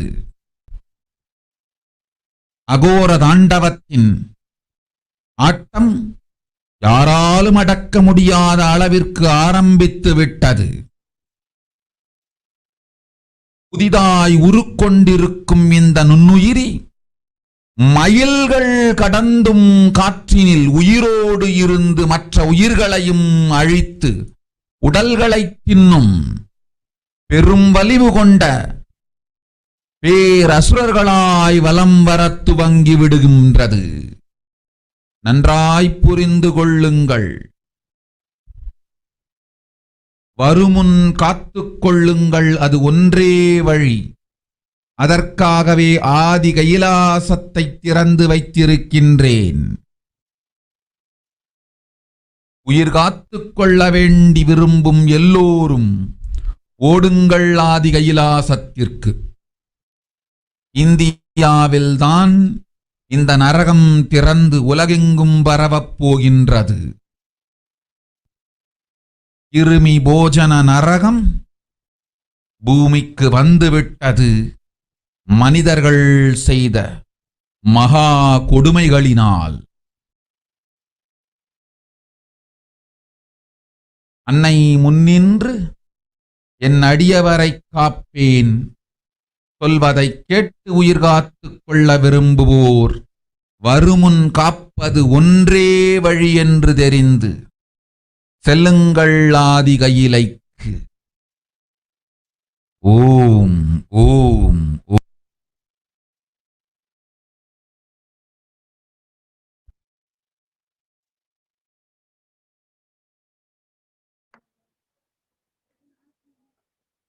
On 31st May 2021, during the Parashakti Akashic readings to the world, Devi revealed that everyone in India, all of you listen, the hell of Krimi Bojanam, that is Krimi Bojanam, that was mentioned by Vyasa in Garuda Puranam, has opened and is directly falling on India as thunder.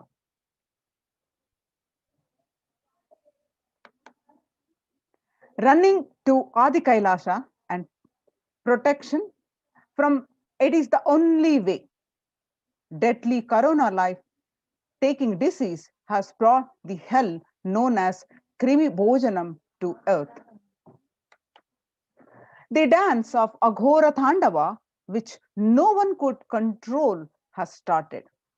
This microorganism that has formed will be alive in air for miles together, destroying other souls. It will eat bodies. It has started roaming as great demons with tremendous strength. Understand properly. Prevention is the only way. For that, I have opened Adi Kailasa. For those who want to save their lives, all of you run to Adi Kailasa. Only in India, this hell is going to open and is going to spread to the whole world. The Krimi Bhojanam hell has come to the earth because of the suffering done by the humans. Mother, I will protect these at my feet. Those who listen to me and wish to save their lives, learning that prevention is the only way, go to Adi Kailasa. Krimi Bhojana is one of the 28 hells described in Hindu scriptures, where people are sent to suffer in a pit to be eaten up by the worms. The Garuda Purana chapter, in one of the chapter, cosmology of hell and the nether regions, the Devi Bhagavata Purana, chapter 21, on the narrative of hells, and chapter 22 on the narrative of the sins leading to hells. The Shiva Purana, chapter 16, uplift from the hell, section 5. Skanda Purana, chapter 12, redemption from hells. Chapter 2, the merit of visiting Setu. Chapter 30, the glory of Danishkoti. The Brahmanda Purana, chapter 20, hell in nether regions, and chapter 106, suffering in hell. The Padma Purana, chapter 48, section on the nether world.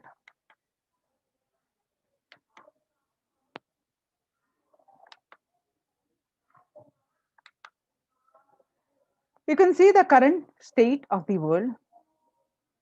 It was updated last 6th June 2021. The statistics of this widespread pandemic.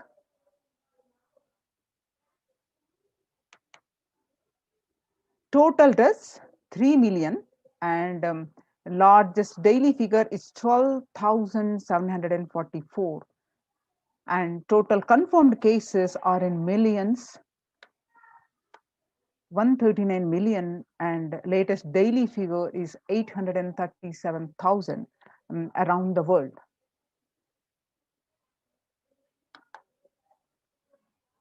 And the statistics of the cases and the deaths and the vaccine doses administered. COVID is airborne. Scientists say now authorities think so. They also thinking that the scientists are calling for ventilation systems to be overhauled, like public water supplies were in 1800s after fetid pipes were found to harbor cholera. A quiet revolution has permeated global health crisis. Authorities have come to accept what many researchers have argued for over a year. The coronavirus can spread through the air. That new acceptance by the World Health Organization and the US Centers for the Disease Control and Prevention comes with the concrete implications. Scientists are calling for ventilation systems to be overhauled, like public water supplies were in 1800s after fetid pipes were found in harbor cholera. Cleaner indoor air won't just fight the pandemic. It will minimize the risk of catching the flu, other respiratory infections that cost the US more than 50 billion a year. Researchers said in a study in the General Science on Friday, avoiding these germs and their associated sickness and productivity losses will therefore offset the cost of upgrading ventilation and filtration in buildings. World's most infectious disease now airborne. And he is right.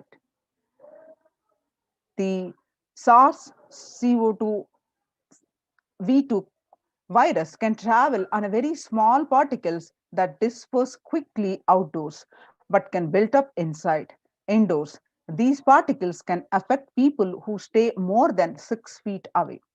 And the mask that Americans are wearing have adopted many provide some COVID protection, but then do not render an unsafe situation safe.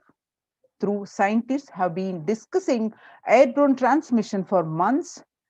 It was only last week that the World Health Organization, WHO, and CDC made this official. With the vaccine rollout still in its early days across the world, those officials should follow up this belated admission with guidance that unvaccinated people can use to minimize their risk. The Hindu explains is airborne COVID-19 a risk? The airborne COVID treat is confirmed what to do about it. The droplet is cough and sneezes and can spread droplets of saliva and mucus. Airborne, tiny particles possibly produced by talking are suspended in the air for longer and travel further. In a letter, what have scientists told the World Health Organization? How does the disease pass from one person to another? The story is so far. On Monday, July 19, 6,239 scientists from 32 countries put their signatures on an open letter that said COVID-19 is also transmitted via air. Tilted, it is the time to address airborne transmission of COVID-19 and address to the World Health Organization, who they said that there was enough evidence to show that viruses are related during exhalation, talking, and coughing, and the micro droplets small enough to remain aloft and pose a risk of exposure at distances beyond 1 to 2 meters from someone who is infected low for fewer than 3 feet to 6 feet, recommended for physical distancing between people to avoid transmission. The current state of India in Tamil Nadu alone, last case recorded in Chennai, Tamil Nadu, 36 minutes ago is confirmed 10,072, active is 9,983, and recovered 26, and deaths are 63. The statistics, new cases and deaths. You can see the picture. The Times of India's statistics, the COVID-19 in Tamil Nadu, the number of deaths is higher during the second wave. You can see the statistics in this slide. And you can see more statistics.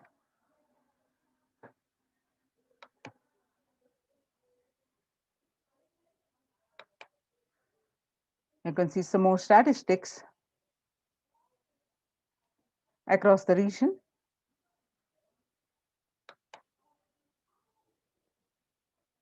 And the last case that we heard in the different state, Maharashtra.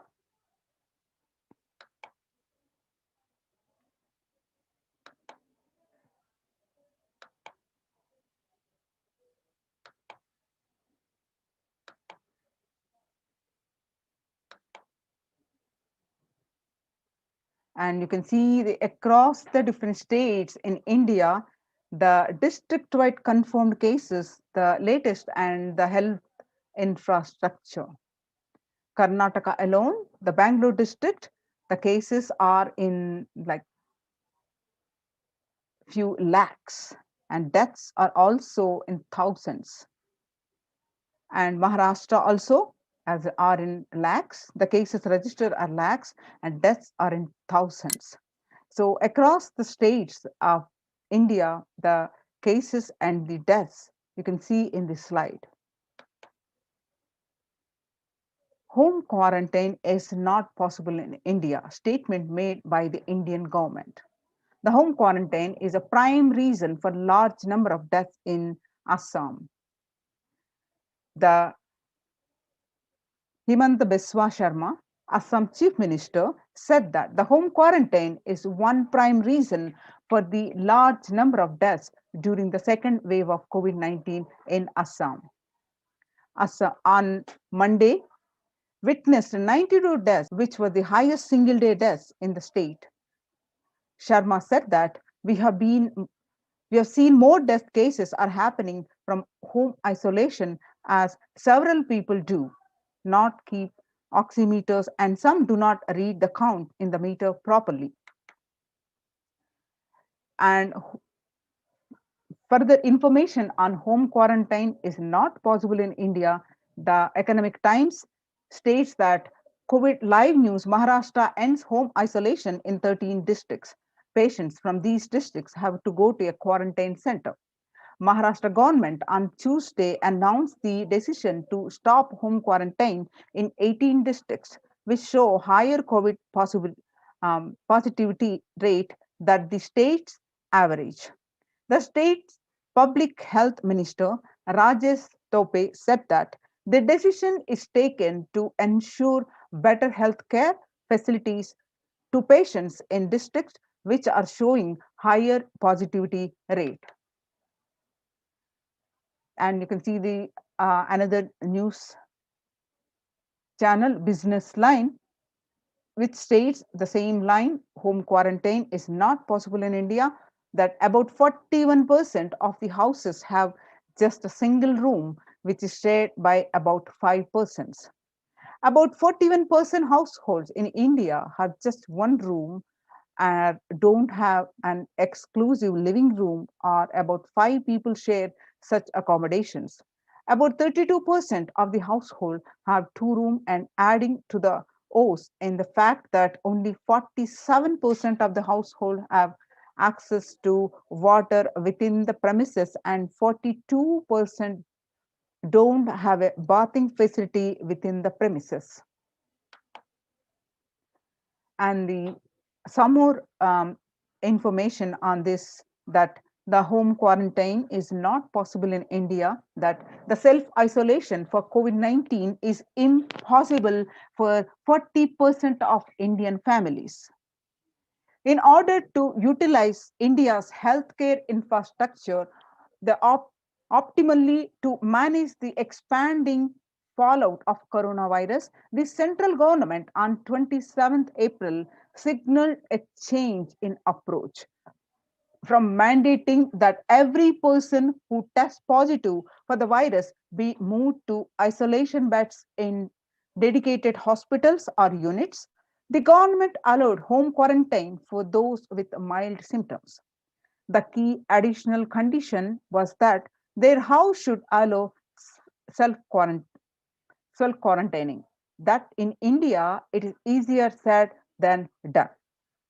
According to Census 2011, about 42% of Indian households were living in houses where an average 3 or more people were sharing a room. In the context of coronavirus, this challenge of physical distancing is greater in rural areas, the 45% of households, than the urban ones, 35% of the households. Only one state, Kerala, is looking relatively dignified on this metric. And all districts reporting at least 250 cases have anywhere between 34% and 54% household averaging 3 or more to a room. Where is the space for home quarantine in cities? In New Delhi, the health ministry last week said most cases of coronavirus had been asymptomatic or mildly symptomatic, and had advertised advised home isolation for such people. It also said that 65% cases across the country were reported from the metros and big cities. However, the census data suggests, and experts also agree, that the following the ministry guidelines on home quarantine is near impossible, particularly in urban households. The guidelines on home quarantine say the person showing COVID-19 symptoms has to remain isolated in a well ventilated room, preferably with a attached toilet. If another family member needs to stay in the same, advisable to maintain a distance of at least 1 meter between the two, it's stated. So, when the first world countries close their borders during a massive global emergency, Kailasa has opened its doors to all without exception. The Supreme Pontiff of Hinduism reveals that at least 6 months back, I became aware that multi-layer quarantine is needed to protect people. If you are in India and you want to protect your immediate family or extended family, anyone who will listen to you, get them immediately to our campuses. Across India, the centers, the COVID care protection centers are open, are Adi Kailash in Bididi, Bangalore, Salem Adinam in Tamil Nadu, Tiruvannamalai Adinam in Tamil Nadu, Rajapalam Adinam in Tamil Nadu, Puduvai Adinam, Tamil Nadu, Pattanam Adinam, Srirangapadi Adinam in Tamil Nadu, Sripuram Adinam in Hyderabad, and Madurai Adinam in Tamil Nadu, Avattipalayam, Erode, Tamil Nadu, and Husur Adinam, Tamil Nadu, and Baroda Adinam in Gujarat. Kailasa rushes to help us as India finds itself on the verge of COVID-19 third wave. First, the multiple free COVID care centers opened across India. Various social services offered during pandemic in Nithyananda ashrams across India. The spiritual services offered during pandemic in Nithyananda ashrams across India. The cosmic revelations on global pandemic.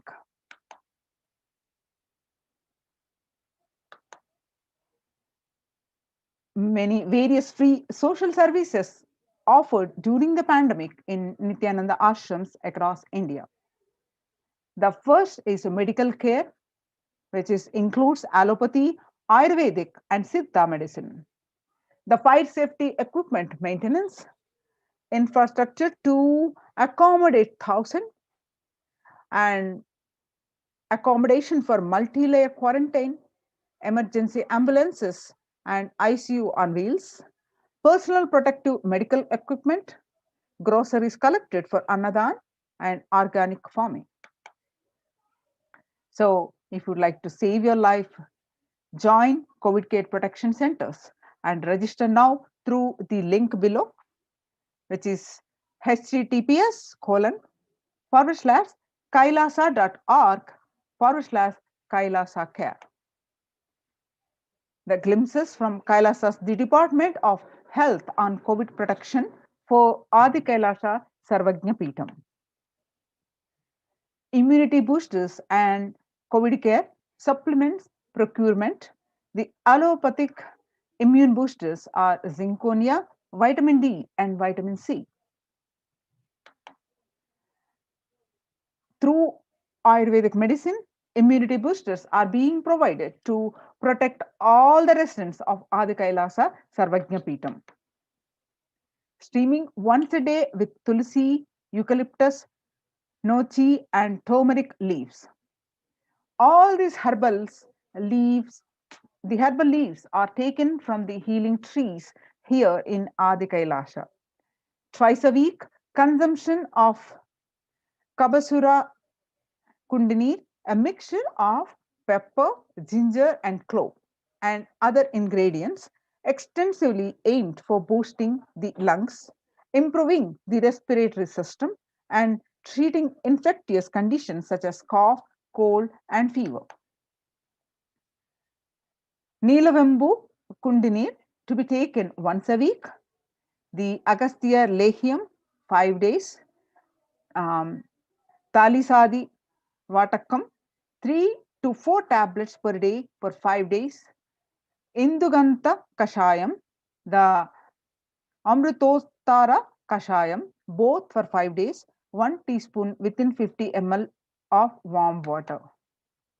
Sudarshana Gulika once every 5 days, gargling with salt and turmeric twice a day, spiritual routine, Panchakriya, the detoxing the whole body, Haritaki, castor oil, neem juice, Pratama Vinyasaka, regular daily yoga that we do, Trinetra Kumbhaka, and Puja, daily Nitya Puja.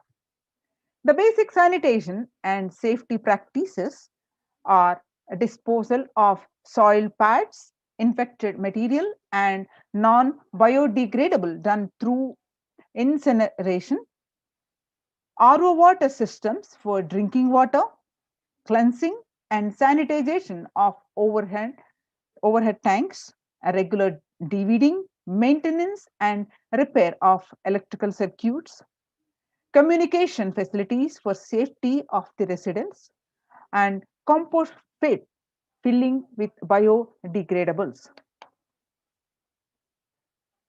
The diagnosis COVID care quarantine methodologies include immediately upon arrival to the campus, occupants will be quarantined for 15 days. The swab test, the RT PCR test to be done on day 5 of quarantine. All food handlers to be wearing mask and gloves and keeping distance. Disposal of waste food to be done with gloves and mask. Disposal of gloves and mask by incineration, and in case of an emergency, protective kits ready to hand to take a COVID positive patient to hospital. You can see the picture of the precautioner, the symptoms, the hand washing and infection control, washing hands as often thoroughly with soap and water or with alcohol based hand sanitizer. Avoid sharing any items such as dishes, drinking glasses, cups, eating utensils, towels, bedding, or other items with other residents in the Adinam. The mask protection include wear a mask all the times when and if exposed to vendors or outside people. Double layer cotton mask should be changed every day up to 24 hours and can be reused after washing with a detergent and sun dried. If it gets wet by saliva, the secretions or sweat, change it and wear a single a dry mask. The wet mask can be stored in a sealed plastic cover and washed with detergent and reused later. The mask protection, you can see the pictures. The face shield. A face shield will be provided as an extra protective wear for people at the gate interacting with the vendors and outsiders. The use of hand sanitizer, hand washing, regular streaming, taking of preventive kashayams, turmeric salt water gargling, and bathing with washing clothes with history of any exposure. If symptoms appear, which includes cough, fever, difficulty in breathing, he or she should immediately inform the medical person in charge immediately.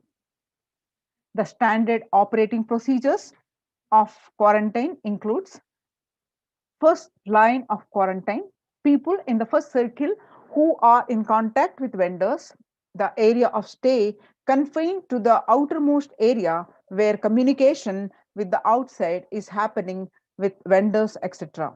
the stay in a well ventilated single room, preferably with an attached separate toilet. The person should not come to contact with inmates of Adhinam, especially elderly people, the pregnant women, children, and persons with comorbidities, the hypertension, diabetes, heart problems, asthma, etc. Restrict his or her movement within the area or room, the first line of quarantine. Delivery of packages. All parcels received at the gate to be sanitized, spraying with disinfectant. All deliveries will be contactless delivery. Wearing of free coverings and hand gloves are mandatory if contactless delivery is not an option, or request the delivery to be left in a protected and isolated place. The outer packaging of the item or product will be disposed before it enters the Adhina. Packages will be quarantined before being delivered. All the delivery bags, boxes, and containers will be thrown away after transferring the items to their respective places. The surfaces of the package will be cleaned with a simple disinfectant and left to dry. All hands handling the packaging will be thoroughly washed with soap and water and or antibacterial solution frequently. All mail and packaged products, the non-perishable, will be left outside for 24 hours before using them. Disinfection, the sodium hypochlorite, the bleach or chloride will be used, the 1 teaspoon of bleaching powder in 3 cups. Alcohol at 70 to 90% will also be used for surface disinfection. Clothes to be washed separately with detergent and dried. Sharing of items prevents the spread of the virus. Fever continues for more than 5 days. If some of the warning signs, fever returns to the second week after having been reduced for a day or two. Fever more than 101 Fahrenheit after day 4. Resting heart rate over 110 while there is no activity happening. Breathlessness, tightness in the chest. Oxygen saturation less than 94% on pulse oximeter. 6-minute walk test. Record the saturation rate before and after walking briskly for 6 minutes. If the saturation falls by more than 3%, it is not favorable, and less than 94% is not good too. Relentless cough, the continuous coughing. In campus ambulances, you can see the pictures. Some more pictures of this. The prevention is the best medicine. This is the second line of quarantine. People who come in as newly will be given a separate room with the toilet facility. Under no circumstances will they exit the room. The designated quarantine person picks up the food after the person who served the food is at a safe distance of 6 feet. The food will be placed outside the door. Monitor the temperature, pulse rate, and oxygen saturation levels once a day and more often if the person is symptomatic. Please speak with the medical team. Take paracetamol if temperature is more than 99 Fahrenheit. Ensure good hydration. Have a nutritious diet and steam inhalation twice daily. Salt and turmeric hot water gargling twice daily. Ayurvedic and Siddha medicine will be given as per the instructions. Doctor will be contacted if there is worsening of symptoms for specific management, which could be further consultation, investigations, and treatment. Residents will be asked to continue taking medications if they are on any blood BP, blood pressure, sugar or hot elements, etc. Doctors will be consulted if conditions pose a higher risk. Residents on medication will be asked to bring 2 months of supply till the Adinam is able to organize the medications for them. Residents will be asked to take a long deep breath, the pranayama, lying prone position on the tummy as much as possible so the lungs expand well. If there are no symptoms, the person will come out of quarantine after the total of 15 days. The test will not be repeated if clinically well. If there are symptoms, the person will need to be retested and need medical opinion and necessary investigations and treatment. Common symptoms which will look out for are fever, sore throat, fatigue, excess tiredness, cough and mostly dry, wet cough in some, body aches, headache, loose stools, vomiting, loss of sense of smell, loss of sense of taste, exhaustion, giddiness, fainting. Previous mentioned symptoms will be provided with immediate evaluation and hospital care. Early detection of these warning signs and identifying the timeline is very crucial for better outcome. These will be monitored very closely and is the most important thing that needs to be done. Identifying day one of symptoms is very crucial in the management with respect to monitoring the treatment protocols. Day one would be when the very first symptom is started. Investigate for possible source of contact. All the people who have come in close contact 3 to 6 feet range with the primary case in the last 3 days need to be isolated separately and the infectivity starts 0 to 3 days before the onset of symptoms, and the infected person shed the virus till 9 days. Any of the above symptoms in various combinations signals the possibility of COVID. Even though the same symptoms can happen with any viral infection, in a pandemic, it is to be considered as the possible diagnosis until proven otherwise. Rare presentations are known: rash on body, bluish discoloration of the fingers and toes, sudden onset of breathlessness, heart attack and strokes, paralysis of the limbs. Any suspect case should be immediately isolated. The RT-PCR test is to be asked for in symptomatic people immediately. The contact will monitor for symptoms and will get tested if any symptoms show up. Else, to wait for 5 days if they continue to be asymptomatic. They check their status thereafter. A negative report ensures they can move into the community. Instructions followed by the lead. Only an assigned member will be tasked with taking care of the quarantined person. Use disposable gloves when cleaning the surfaces or handling any soiled linen of individual. Washing of hands after removing gloves. No visitors will be allowed in the vicinity of the quarantined person. In case the person being quarantined becomes symptomatic, all the close contacts taking care will be quarantined for 15 days and followed up for an additional 15 days or till the report of such a case turns out negative on lab testing.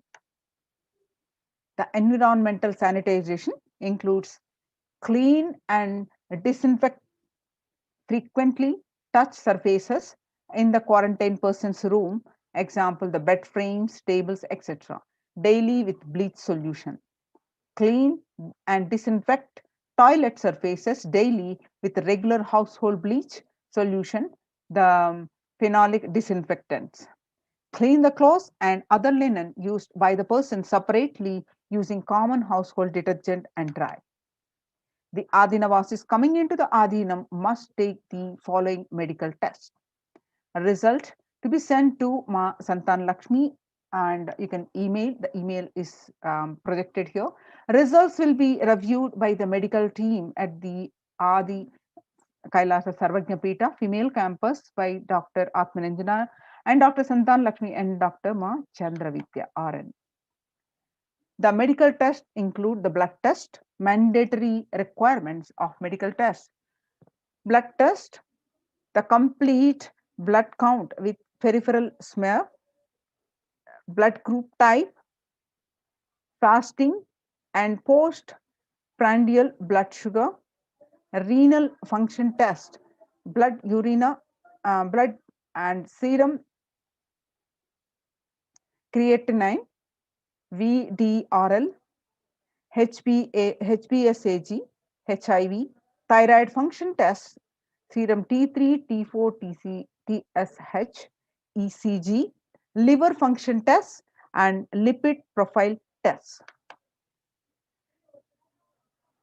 Please get your RT-PCR test for COVID-19 taken 2 days before coming into the Adhinam and send it to the previous mentioned email address to get clearance. The medical team will communicate to the admin of the respective Adhinam which regards to the medical status and approval status. Once communicated to the person should come into the Adhinam within 24 to 48 hours of the test. If there are any pre-existing medical issues like hypertension, diabetics, or any other chronic diseases and comorbid situation, please bring in a recent reports and the prescription from the attending doctor. A medical form will need to be filled in by all the new occupants. A legal disclaimer will also be required to be signed. All the people in the quarantine will be monitored for temperature rise, oxygen status, and other symptoms during the period of quarantine. Anyone with symptoms should be reported immediately. The designated quarantine person will be responsible to monitor the pulse oximeter and temperature daily. The equipment should be sanitized after every use, and knowledge for the same will be given to the medical team. The report of these recordings will be reviewed by the medical team daily. During the quarantine period, certain Ayurvedic and Siddha preparations, streaming, saline, and turmeric water goggle and other immune booster will be given by the caregivers, which has to be followed strictly. The rules and regulations include after 15 days they can be out of quarantine. Please follow the basic guidelines of living in the Adhinam, some of which are listed below. Smoking, drinking, drugs, substance abuse is strictly prohibited. Consumption of non-vegetarianism food is strictly prohibited. Illicit sex is strictly prohibited. Please follow the basic etiquette like traditional Indian clothing, personal and environmental cleanliness, and hygiene. Maintaining the sanitation of the Adhinam include the following measures below will help prevent in the spread of infections in the Adhinam, such as colds, flu, and stomach bugs, and protect the Adhinavadis. Make sure the workplace are clean and hygienic. Surfaces that are desks and tables and objects that, example, the telephone, keyboards, need to be wiped with the disinfectant regularly to prevent. Promote a regular and thorough hand washing by the Adinavasis. Please keep sanitizing hard rub dispensers in prominent places around the workplace. Make sure these dispensers are regularly refilled. Display posters promoting hand washing. The washing kills the virus on your hands and prevents the spread of infection.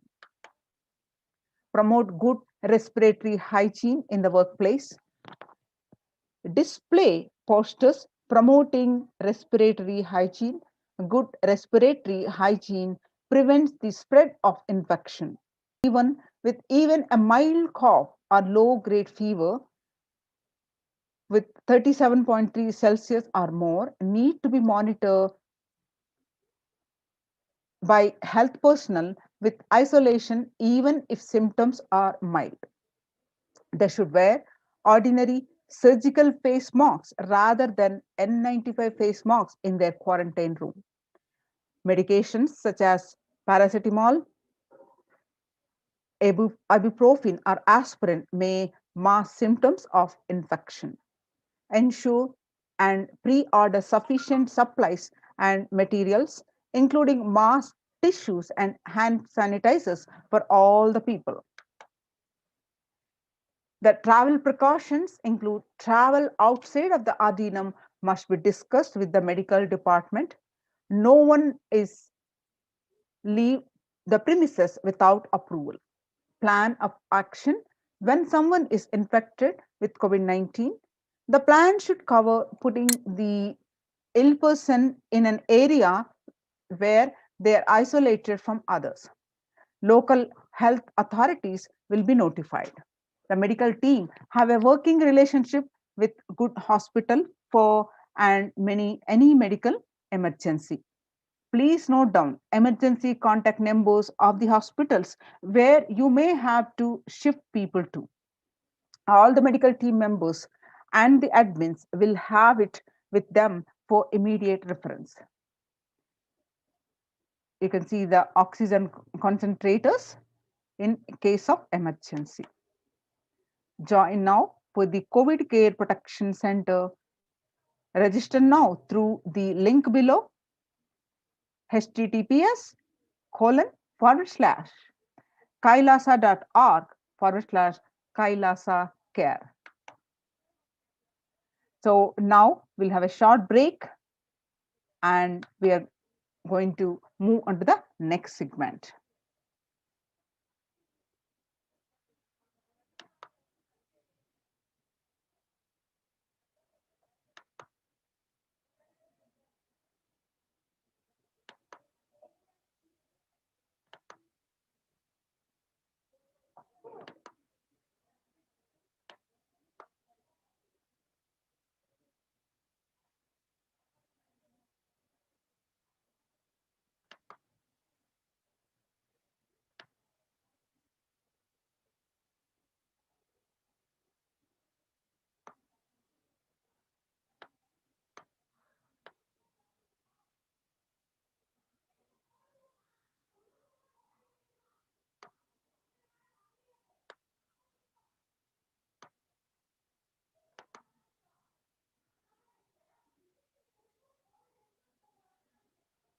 Just be alive for next 3 years. Don't die within next 3 years.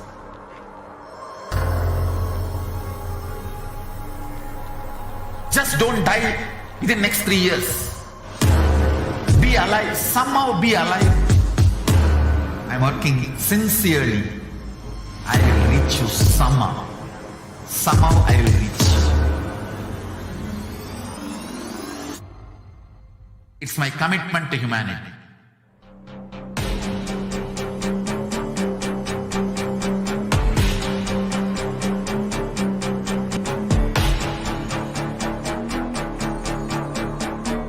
Just don't die within next 3 years.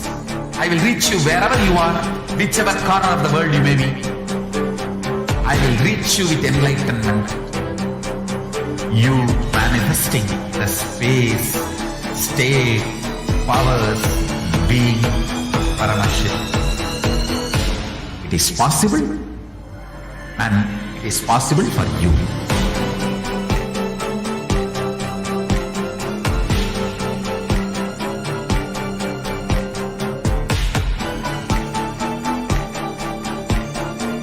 Paramashivoham will reach you with enlightenment. I know he is going to do the job. Just be alive for next 3 years. Nothing else. What I mean by the word e-Kailasa, listen intensely. Enlightenment ecosystem, literally enlightenment itself, in your own home, wherever you are. If you cannot come to Kailasa, it's okay. Kailasa can come to you. Kailasa coming to you is e-Kailasa.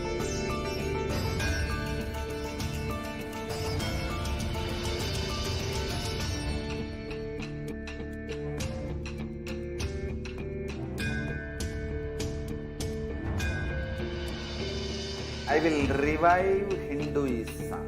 I am a Hindu revivalist, not by any revolution, but by evolution.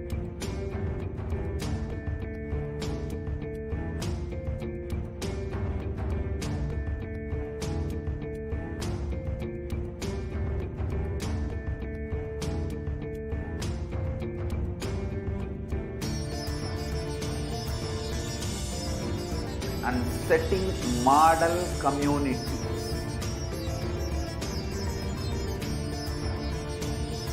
Kailasas, enlightenment, Sarvanya Pitas all over the world.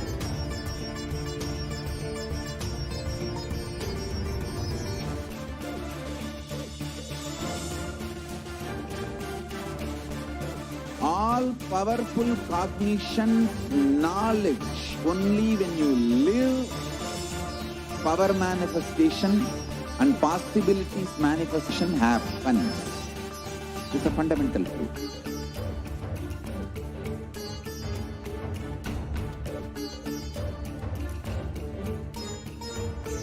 Hinduism cannot live exclusively as one sampradaya. No. All sampradayas of Hinduism is an ecosystem.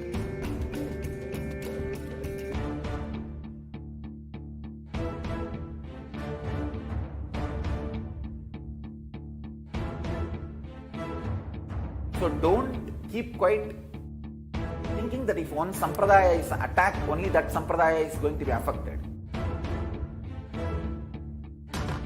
All of us are ecosystem.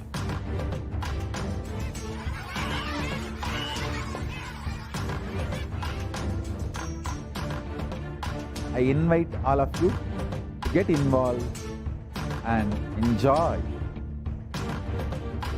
Hinduism by the principle of Dharmo Rakshati Rakshitaha. When you protect Dharma, Dharma protects you. We will make the whole planet flourish spiritually. The spiritual prosperity will happen to the whole planet. We all have to coexist together.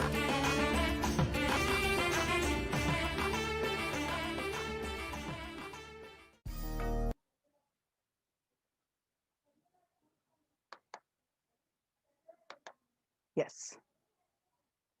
Now, in the Adi Kailasa and other COVID care protection centers, how the morning yoga, the morning spiritual routine is getting implemented. As part of the morning routine, they do the various activities, which includes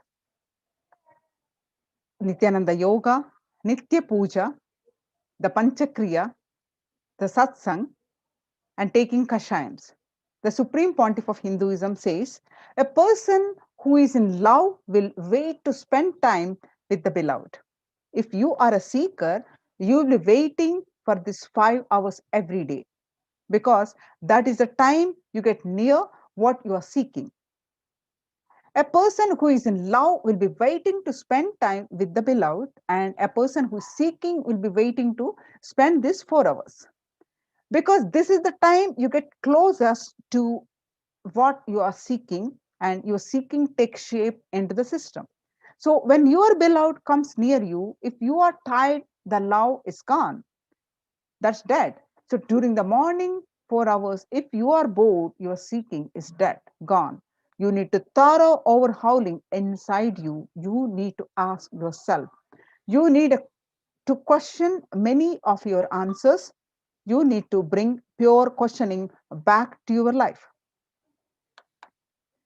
So during the as part of the routine, the morning Nithyananda yoga, which when you do the yoga, you experience your entire body becoming Amrita Sharira, the body filled with nectar. It becomes an ecstatic body just by the air, without any external touch. The Panchakriya, which is the Panchakriya, is doing the detoxification of the body. Panchakriya involves five processes to remove toxins and impurities from the system.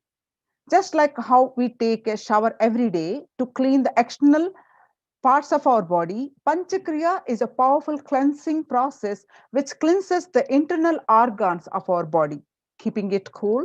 These techniques not only cleanse our body, but bring peace and balance our mind and lightness and bring which that brings to our being. Doing the Nitya Puja every day. The puja, you experience the space of samadhi, the devotion, the space of surrender that occurs to you from this devotion moves you from the I, which is so heavy, to the God or Guru. This surrender allows us to drop all the unnecessary baggage from the head. So, one of the beautiful pujas in Hinduism is Rudrabhishekam. In Rudrabhishekam, we offer sacred bath to a Shivalinga while chanting the powerful mantras. The Shivalinga is a deity which beautifully represents the divine. It is its form indicates how God is beyond form and formless. We sit down and connect with God by performing Rudrabhishekam. O Sadashiva, Paramashiva, O God, I know you are the source of everything. You are everything, and you are in this Shivalinga, and you are in this body. Let me connect with me. Let you reveal yourself to me. When we sit with that in that power, when we sit with that context and do the action of Rudrabhishekam, we experience the Bhava Samadhi. Only in Bhava Samadhi can give us the highest taste and higher joy in life. Rudrabhishekam is a beautiful ritual which allows us to experience the Bhava Samadhi of Shivoham, that I am divine. You will manifest Shaktis and spiritual powers with morning routine. So if you just follow this morning 5 hours, enough. You will have a walk Shakti, all Shaktis manifesting in you, because all the obstacles for manifesting Shaktis, tiredness and boredom, pitta, fatigue, and everything will be churned out in that morning 5 hours. The morning puja is the most powerful mandala process, the Shakti Pata, melting your being, and then sitting and listening to the sacred truths. Constantly inspiring, engaging, alive, awakening. Just this morning 5 hours, if you can bring integrity and authenticity, all the obstacles stopping you from power manifestation will disappear. The Supreme Pontiff of Hinduism continues to say that you can perform all the spiritual practices by yourself, like the morning yoga and Nitya Puja from your home. But there will always be a risk of losing your initial inspiration and excitement after a few days or after a few weeks. So, living in the enlightenment ecosystem, even if your boredom or tiredness try to pull you down, the Sangha will inspire you, help you by giving the wake up call and supporting you to complete your incompletions. So, some of you may be a Shakta, some may be Yoga, some may be Vedanta, some may be Tantra, some may be Shakta Vedanta, some may be Shaiva Tantra, some may be Yoga Vedanta, some may be Yoga Shaiva, some may be Vaidika Shaiva, all kinds of permutations and combinations. We may be each temple, each mutt, each monastery, each adhinam, each Veda Patashala, each sannyasa sampradaya is a spiritual ecosystem created to keep the enlightenment signs of alive of that sampradaya. So the ecosystem in Adi Kailasa and the other adhinams established by the Supreme Pontiff of Hinduism gives you that ecosystem, whatever. So join now to protect your life. Register now through the link below, which is https://kailasa.org/kailasa care. Now it's time we move on to the next part of our segment.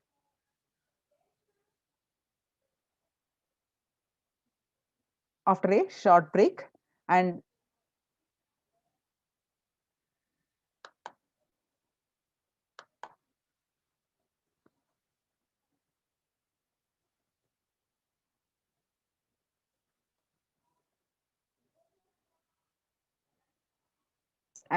it's time we welcome the Supreme Pontiff of Hinduism for the darshan and the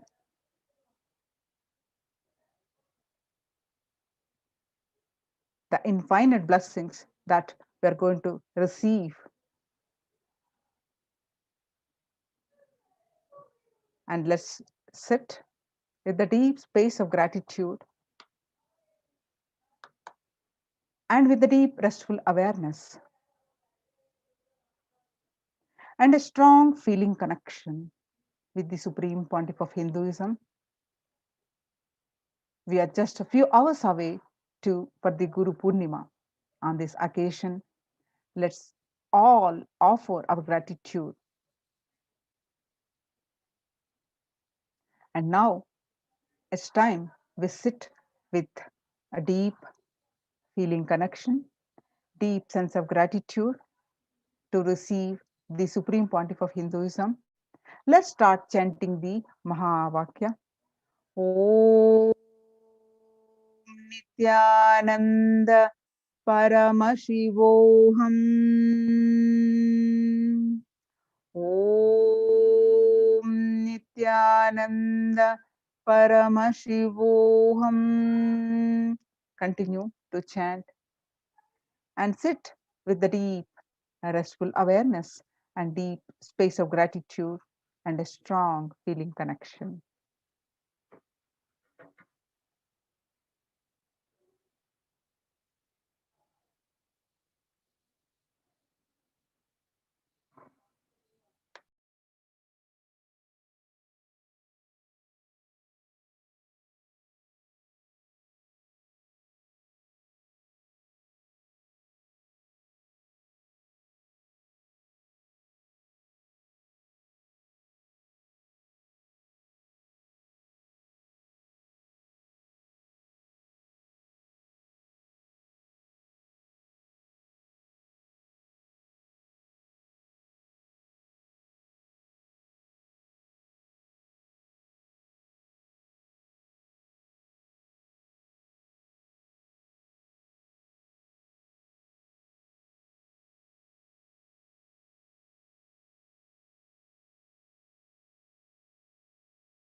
Just be alive for next 3 years. Don't die within next 3 years.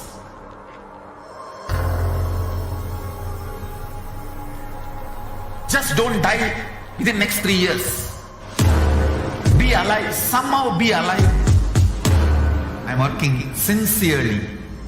I will reach you somehow. Somehow I will reach you. It's my commitment to humanity.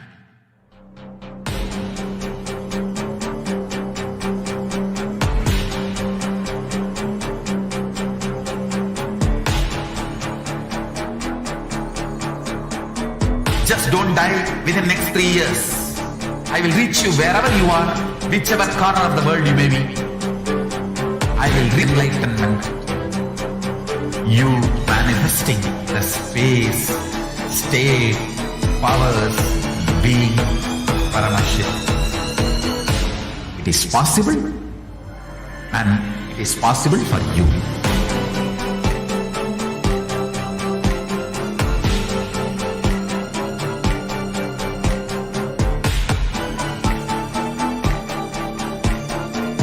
Paramashivoham will reach you with enlightenment science. I know he is going to do the job. Just be alive for next 3 years. Nothing else. What I mean by the word e-Kailasa, listen intensely. Enlightenment ecosystem, literally enlightenment itself, in your own home, wherever you are. If you cannot come to Kailasa, it's okay. Kailasa can come to you. Kailasa coming to you is e-Kailasa.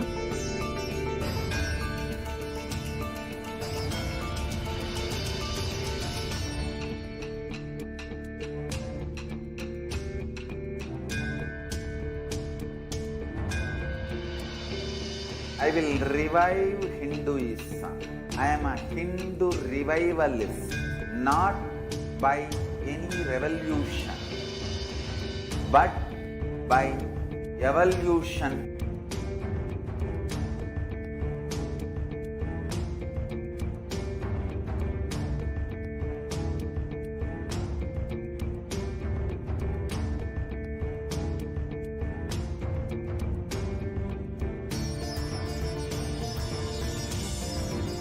And setting model community.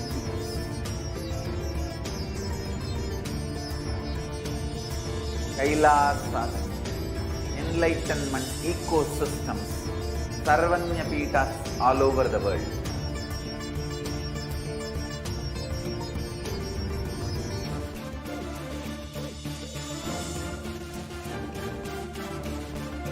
All powerful cognition, knowledge, only when you live, power manifestation and possibilities manifestation happens.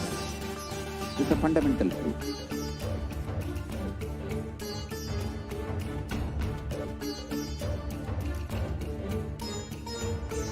Hinduism cannot live exclusively as one sampradaya. No. All sampradayas of Hinduism is an ecosystem.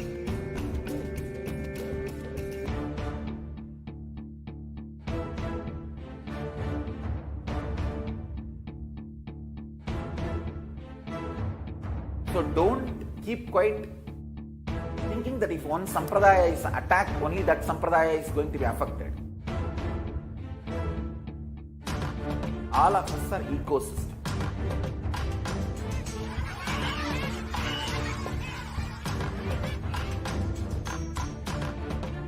I invite all of you to get involved and enjoy Hinduism by the principle of Dharmo Rakshati Rakshitaha. Protect Dharma, Dharma protect you. We will make the whole planet flourish spiritually. The spiritual prosperity will happen to the whole planet. We all have to coexist together.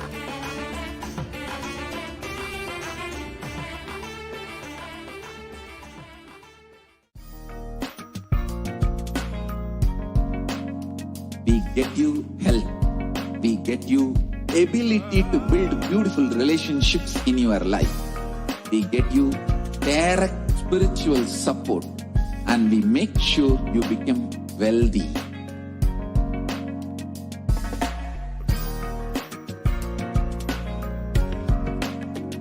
We won't stop giving you just good life. We will literally not stop till you live enlightened life.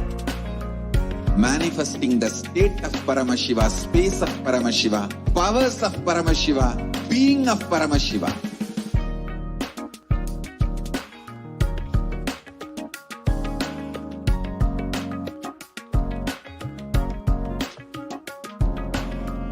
Whole world should become Kailashians. I want the whole world to know Hindus have something great to contribute to the world.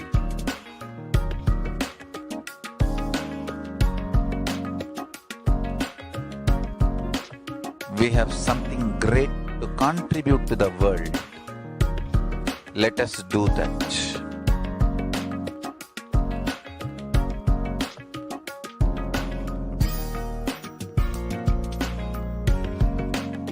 Kailasa is proper customized spiritual service helping you to identify your root patterns of suffering. We have perfected the science of helping every individual from every cultural, religious, nationality background.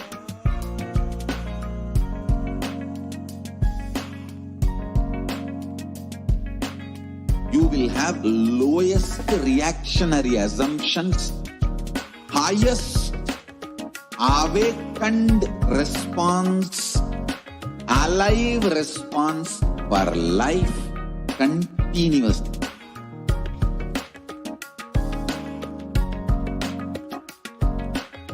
Kailasa is enlightenment ecosystem, literally enlightenment itself in your own home, wherever you are. Proper customized spiritual service helping you to complete with your life negativity, withdrawal from life, self-hatred, self-denial, self-doubt, so much of tiredness, laziness.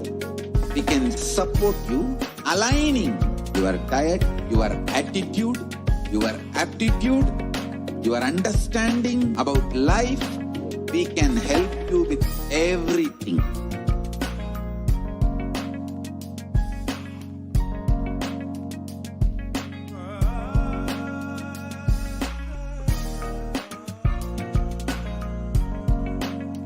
If you are interested in enlightenment, we will immediately bring this to you. If you are not interested, we will explain the whole science, inspire you, and make you interested in enlightenment science. We need to cater this enlightenment science to the whole world wherever they are, because enlightenment is the birthright of all human beings. Kailasa is responsible to provide that to all human beings.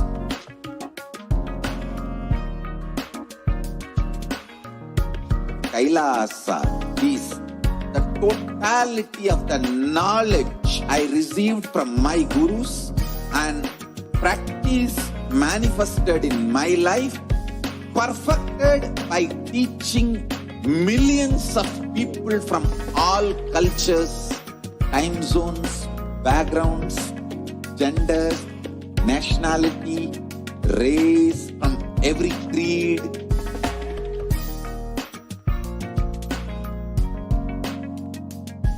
So this absolutely perfected knowledge available to you, served to you in your home without even you moving out of your couch, free of cost.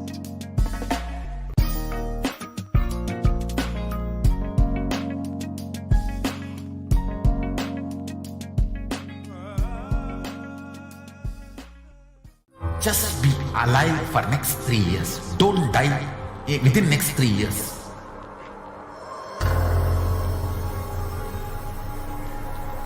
Just don't die within next 3 years. Be alive. Somehow be alive. I'm working sincerely. I will reach you somehow. Somehow I will reach you. It's my commitment to humanity.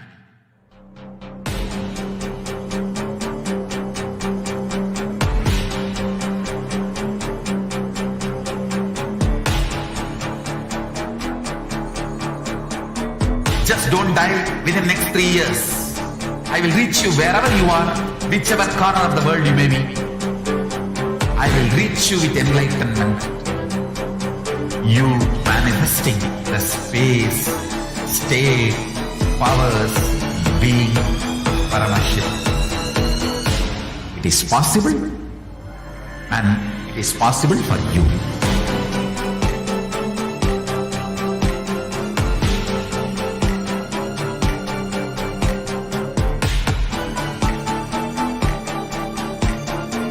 Paramashivoham will reach you with enlightenment science. I know he is going to do the job. Just be alive for next 3 years. Nothing else. What I mean by the word e-Kailasa, listen intensely.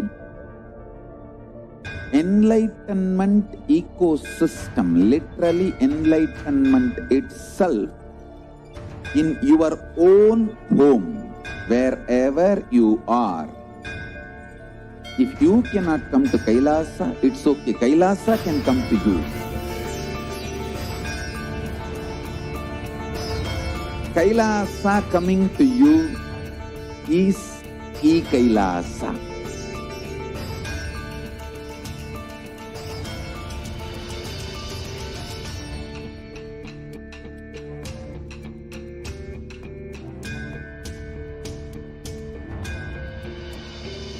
I will revive Hinduism. I am a Hindu revivalist, not by any revolution, but by evolution.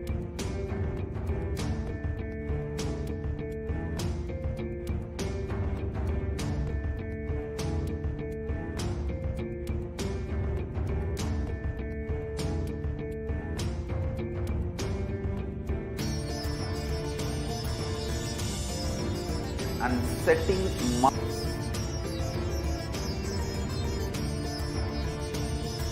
Kailasas, enlightenment ecosystems, Sarvanya Peethas all over the world.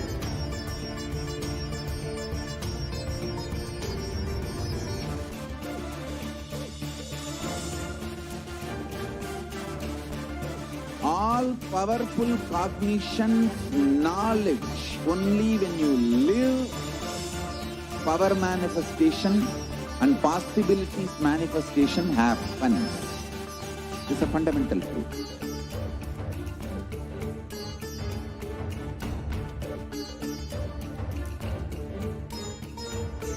Hinduism cannot live exclusively as one sampradaya. No. All sampradayas of Hinduism is an ecosystem.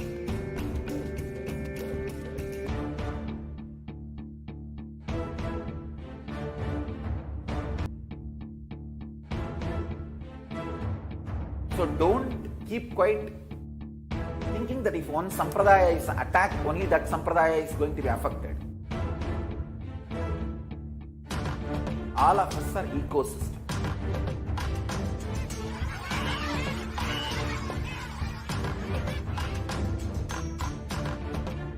I invite all of you to get involved and enjoy Hinduism by the principle of Dharmo Rakshati Rakshitaha. When you protect Dharma, Dharma protects you. We will make the whole planet flourish spiritually. The spiritual prosperity will happen to the whole planet Earth. We all have to coexist together.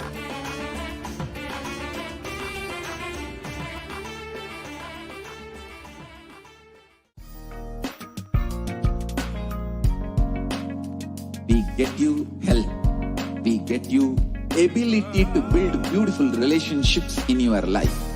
We get you direct spiritual support, and we make sure you become wealthy.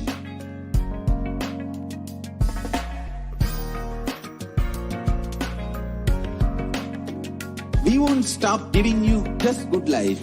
We will literally not stop till you live enlightened life. Manifesting the state of Paramashiva, space of Paramashiva, powers of Paramashiva, being of Paramashiva.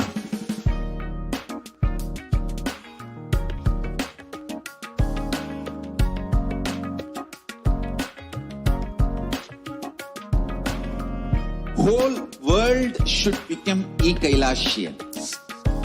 I want the whole world to know Hindus have something great to contribute to the world.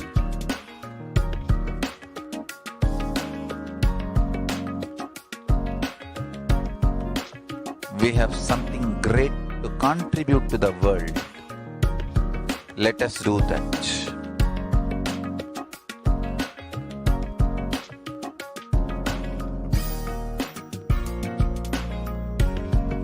E-Kailasa is proper customized spiritual service helping you to identify your root patterns of suffering.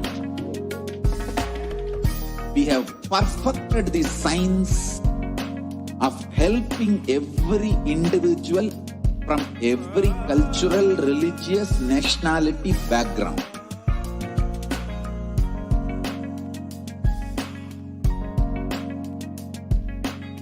You will have lowest reactionary assumptions, highest awakened response, alive response for life continuously.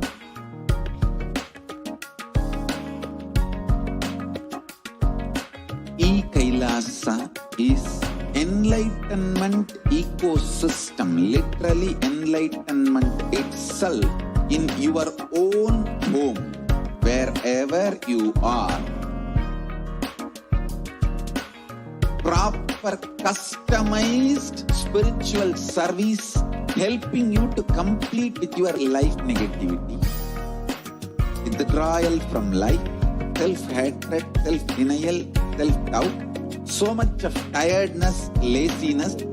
We can support you aligning your diet, your attitude, your aptitude, your understanding about life.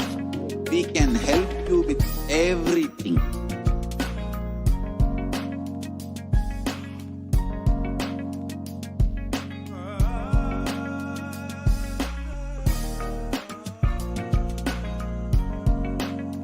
If you are interested in enlightenment, we will immediately bring this to you.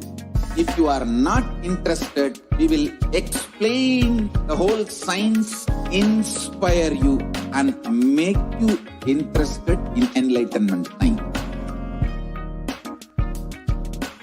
We need to cater this enlightenment science to the whole world wherever they are, because enlightenment is the birthright of all human beings. Kailasa is responsible to provide that to all human beings.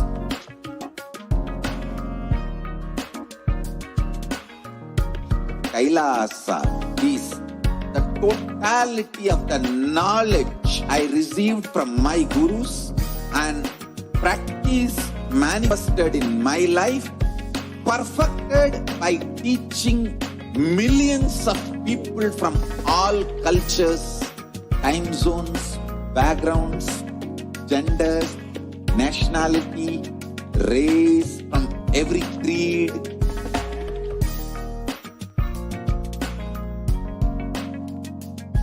So this absolutely perfected knowledge available to you serve to you in your home without even you moving out of your couch, free of cost.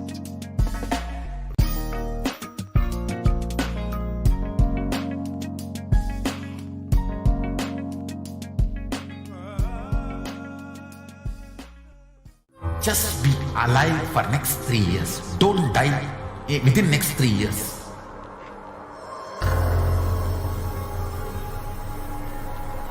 Just don't die within next 3 years. Be alive. Somehow be alive. I'm working sincerely. I will reach you somehow. Somehow I will reach you. It's my commitment to humanity.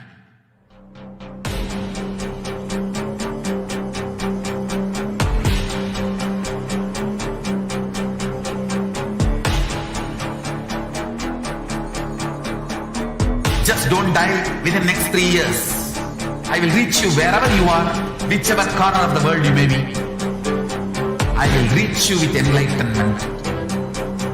You manifesting the space, state, powers, being Paramashivoham. It is possible, and it is possible for you.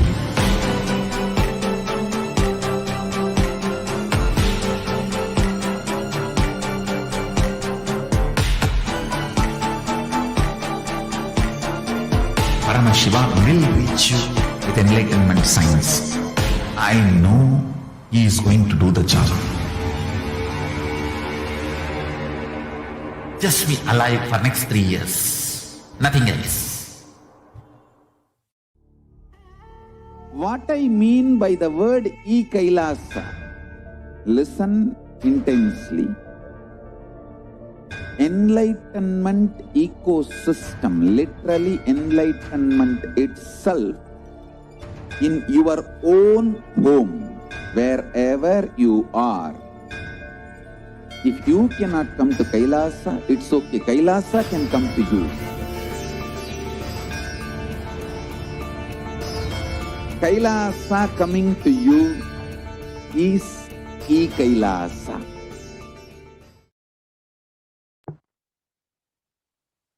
Nithyanandam, welcome back to all of the viewers who are joining us from all over the world. I know that each and every one of you are eagerly awaiting the Nithyananda Satsang and the presence of the Supreme Pontiff of Hinduism. I invite each and every one of you, as we are waiting and as we are eagerly waiting for the next 1 hour to pass, as we are live at 9 p.m. Indian Standard Time, with the darshan of the Supreme Pontiff of Hinduism, inviting each and every one of you to spend a few minutes now and share in all of the different social media platforms the news that the Supreme Pontiff of Hinduism himself will be gracing and will be here and will be gracing us, each and every one. Now,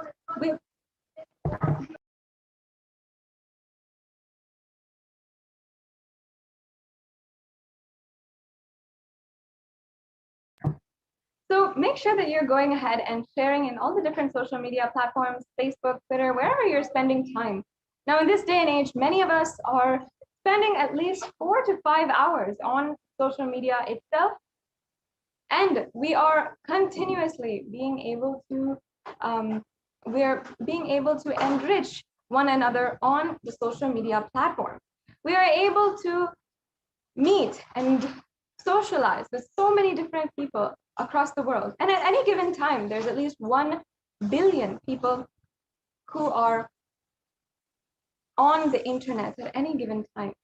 So inviting each and every one of you, you can spend that time, the 4 to 5 hours that you spend on the internet, using the internet, and you can speak on you can share and enrich with the powerful cognitions from Sanatana Hindu Dharma that the Supreme Pontiff of Hinduism is reviving. And you can see how day in and day out, the Supreme Pontiff of Hinduism has been continuously making himself available to each and every one, to every single human being on planet Earth, no matter where they are, no matter what they are doing, or no matter which time zone they might be in. The Supreme Pontiff of Hinduism is making himself available through these platforms and ensuring that the great Vedic knowledge of Sanatana Hindu Dharma is transforming the lives of millions continuously. Whether it is on YouTube, where more than 7,000 videos with more than 20,000 cumulative hours of his darshans, dikshas, satsangs, and so much more is available for each and every one of you to constantly enrich yourself in any problem, for anything during the day.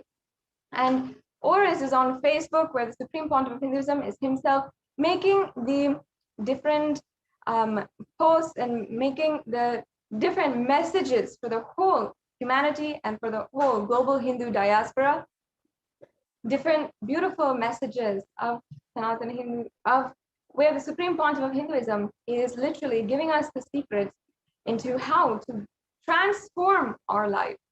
Each and every one of us can benefit so much, literally transform our lives from this extremely productive and extremely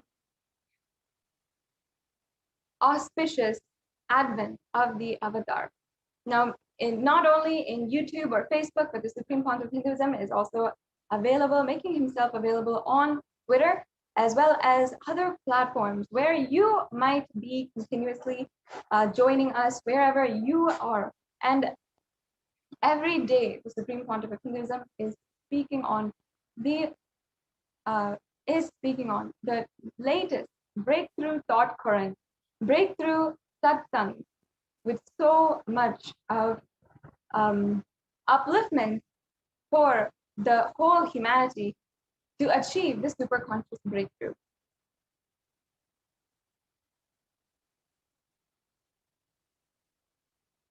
Yes. So in this next segment, we'll be entering into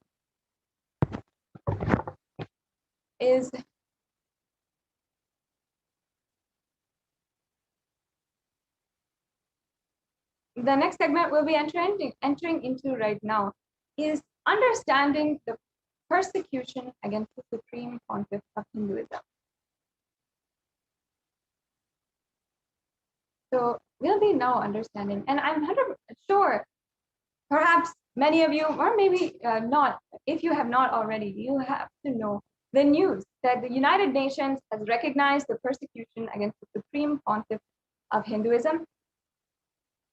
And after the tremendous hard work and dedication of the Supreme Pontiff of Hinduism to end violence against women in India and for Hindus around the world, the Supreme Pontiff of Hinduism has brought the persecution against the women ongoing in India and Hindu women of Kailasa especially to the global platform.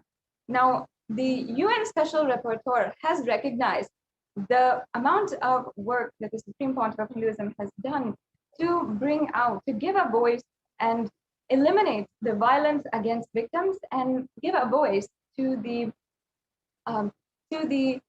immense amount of number of victims who are out there, who are victims of sexual assault and gender-based violence and femicide due to institutional misogyny and so many different crimes against women, ultimately crimes against humanity. We have been continuously unable to see the way that women in India especially are being continuously attacked. If a woman sees either themselves or their mothers, their grandmothers, their relatives, their cousins, their sister-in-laws and mother-in-laws, every single woman we know has gone through something, has seen in front of their own eyes the amount of violence that has been happening in the street. And even if we have not gone through it ourselves, we are literally able to see it in the street. We know when a woman is unable to fend for herself and defend herself.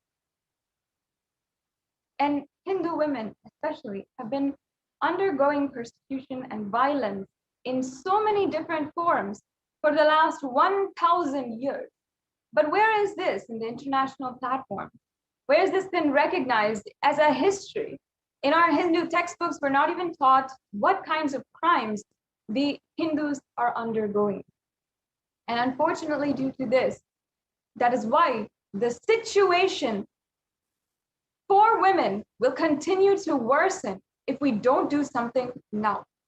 The Supreme Pontiff of Hinduism is the only hope, even for ending violence against women. Today, in this next segment, I'd like to briefly go over with each and every one of you the details of the attacks against the Supreme Pontiff of Hinduism and against the women of Kailasa.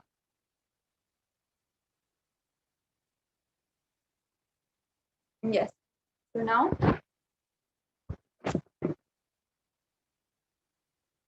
I just like to briefly go over the timeline of the 2012 attack, where 16 women of Kailasa were arbitrarily arrested illegally, and even some who were brutally raped and gang raped and assaulted by extremists who are being powered by institutional forces.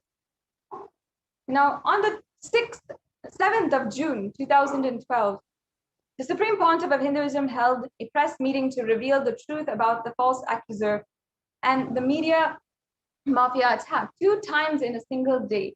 The media mafia leader, Ajit, filed a police complaint alleging that he was slapped, and specifically that his belly was slapped. On the 8th of June, the second press meeting to reveal what was going on during the previous day, to tell the truth again, was being held. And again, the media mafia attacked. The state chief minister had entered the district administration to come up with detailed report regarding to the situation in around the premise of Nithyananda Ashram in Bidadi. And this is the Adi Kailasa Sarvagya Pita. And then on the 10th of June, media reports revealed the state was planning to illegally take over the Adinam, or the temple monastery. On the 11th of June 2012, the government orders sealing of the Adinam, the temple monastery, and the police executed a search, seal, and seize and curfew order. First of all, this is an absolutely illegal act against a religious institution in India. How can they even surmise being able to take control of a religious institution? Would they do this to other religious institutions? These are the fundamental questions that we have to ask. The police continued to execute this search, seize, and curfew order until the 12th of June 2012. And not only that, children inside of the Adinam had to go hungry because police and because the authorities in check would not allow them to have food even. The next slide, please. And this led to the events on the 13th of June 2012. The Supreme Pontiff of Hinduism had gone to court seeking anticipatory FIR by media mafia, and namely the anti-Hindu element extremist Ajit. The Supreme Pontiff of Hinduism's council could not secure the anticipatory bail as hearing was purposely adjourned for the next day. And the state government filed another false case using police justification propaganda alleging that the Supreme Pontiff of Hinduism was a threat to the peace, and again illegally arrested the Supreme Pontiff of Hinduism. Millions of us devotees around the world were absolutely devastated to hear that once again the Supreme Pontiff of Hinduism was arrested, and illegally done so after seeing literally with our own eyes the Supreme Pontiff of Hinduism undergo 53 days with undergoing absolute torture, death threats, even attempts to kill him. The Supreme Pontiff of Hinduism had to go under the illegal custody of the state authorities again in 2012. And this time, without anyone understanding or knowing what was happening. The next slide, please.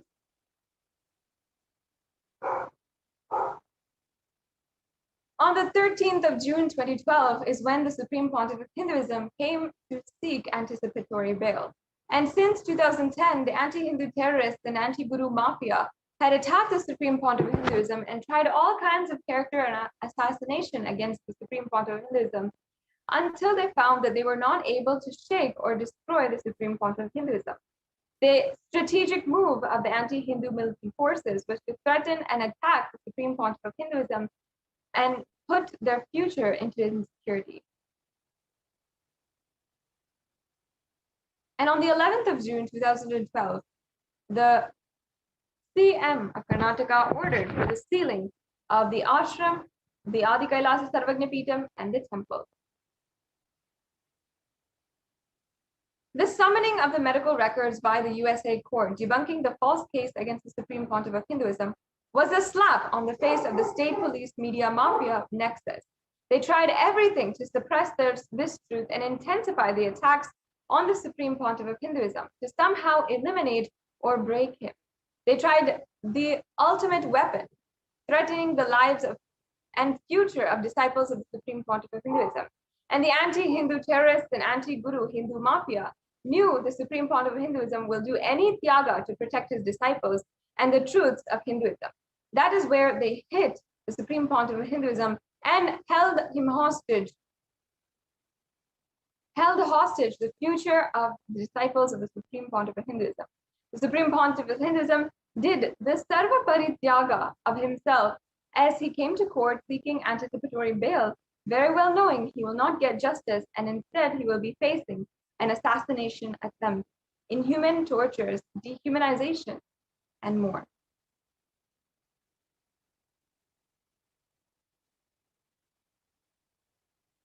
On the 11th of June 2012, the chief minister had illegally ordered the arrest of the Supreme Pontiff of Hinduism, the arbitrary and illegal arrest, the search and seal of the temple property, and the seal of the Adinam, the arbitrary and illegal seal of the Adinam, and the enforcing the curfew on the residents of the Adinam.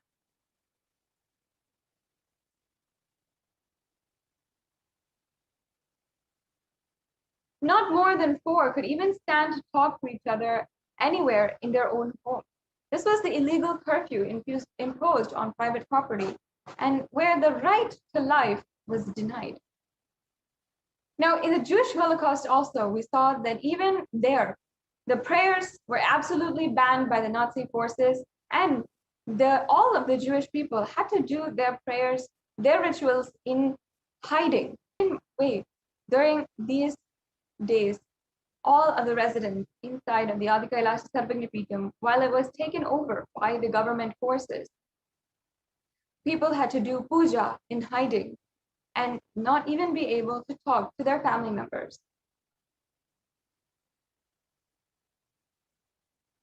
And here we're seeing another media article where the CM orders sealing of the Nithyananda ashram.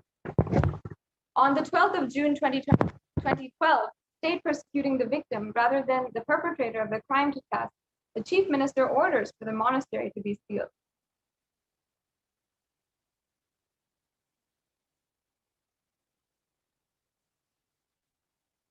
And here the CM ordered the sealing of Nithyananda ashram. And this meant that the ordered the district administrator to work out plans to seize the temple land and ordered the regional commissioner to use a heavy hand and ordered the state police to seize temple assets and property.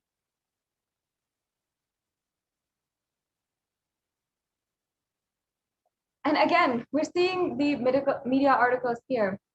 We're saying not Nithya is Viradi land the target and arrest Nithya, follows ashram and orders the CM. These are media articles that were publicized during that time.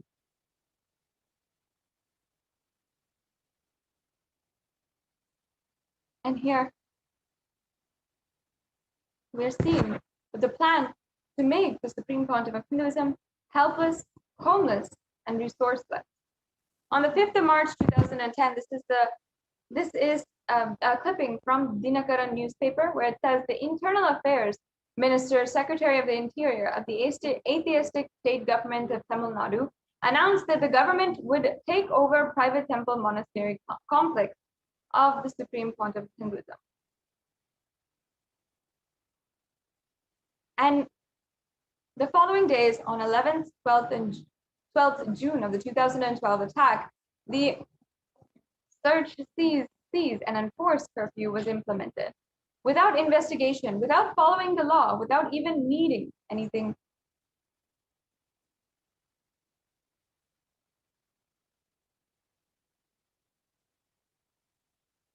Yes.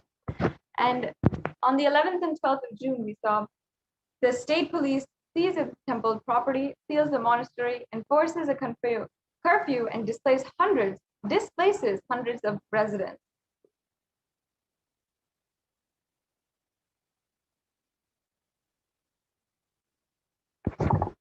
On the 11th of June, the superintendent of state police illegally raided the temple with 100 officers from several government departments.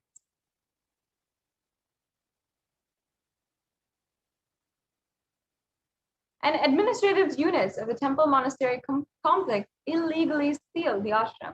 As you can see, these locks were put in place by the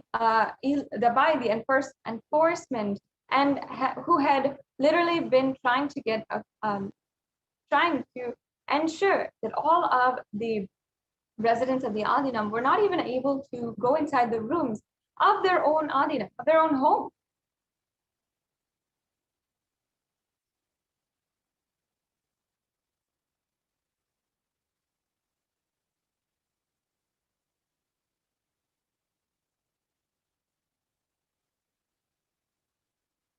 On the 13th of June, we saw illegal arrest and again illegal arrest of the Supreme Pontiff of Hinduism. The Supreme Pontiff of Hinduism came to court for anticipatory bail and for a fabricated offense that too bailable, surprisingly, it was adjourned to the next day, deliberately leaving open for the pre-planned arrest of the Supreme Pontiff of Hinduism. The illegal arrest of the Supreme Pontiff of Hinduism paraded the media mafia by the police, kept in an undisclosed location. And here we can see the Supreme Pontiff of Hinduism being literally hounded by the media mafia and the police as he was arrested illegally.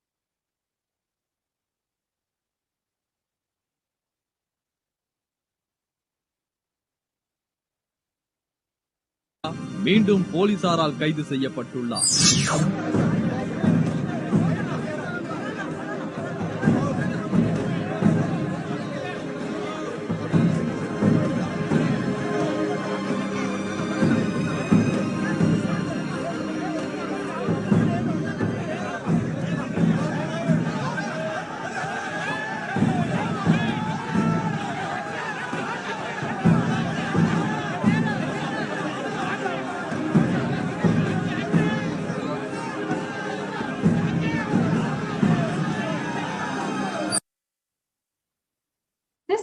Absolutely terrifying footage of so many henchmen, armed people inside of the mob, and somehow the Supreme Pontiff of Hinduism being able to make it just a 10-foot distance from the police station entrance to the car that was supposed to take him supposed to safeguard him. But during this time, the Supreme Pontiff of Hinduism's life was in the hands of the anti-Hindu militant forces. And this footage is absolutely terrifying. What makes each and every one of us feel so, which makes each and every one of us absolutely terrified at what could have happened in just one hand movement gone wrong or anything. We can really see here how the Supreme Pontiff of Hinduism is literally being manhandled, pushed, pulled, by the anti-Hindu militant forces. And the superintendent, on the 13th of June, the superintendent of the police, Anupam Agarwal, had grabbed hold of the Supreme Pontiff of Hinduism in this photograph as if to pose to mainstream media mafia and to legitimize the off-the-grid illegal detainment, which was called protective custody. In the legal language, mainstream media aired false news claiming the illegal arrest was related to the fake, false rape allegation.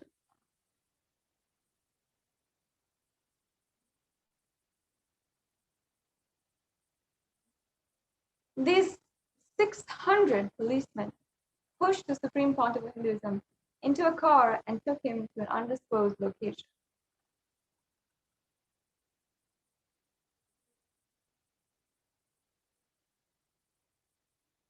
The state, on the chief minister's orders, mobilized a 600 battalion paramilitary force and fueled in the 3 crore rupees, or $500,000, for the unlawful Baudi arrest and parade of the Supreme Pontiff of Hinduism throughout the Bangalore city,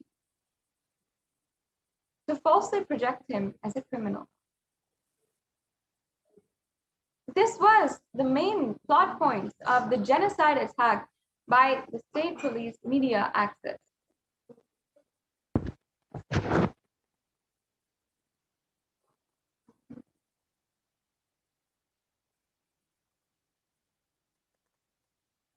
And over 600 police personnel were stationed within the court premises in 2-pronged attack mode.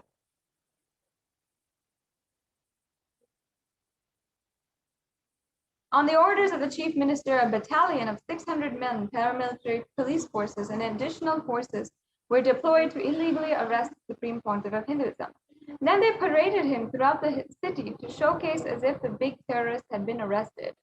Again, $500,000 of public taxpayers' money was spent on this exercise.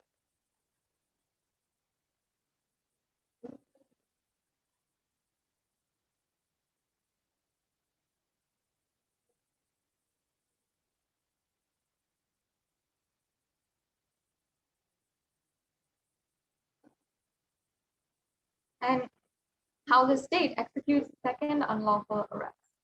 Here. In an article on the 13th of June 2012, it executes the second unlawful arrest. Here we can see this article. Have you ever heard of any religious leader or Supreme Pontiff being illegally arrested? Have you ever heard of such a leader being illegally arrested twice for false allegations?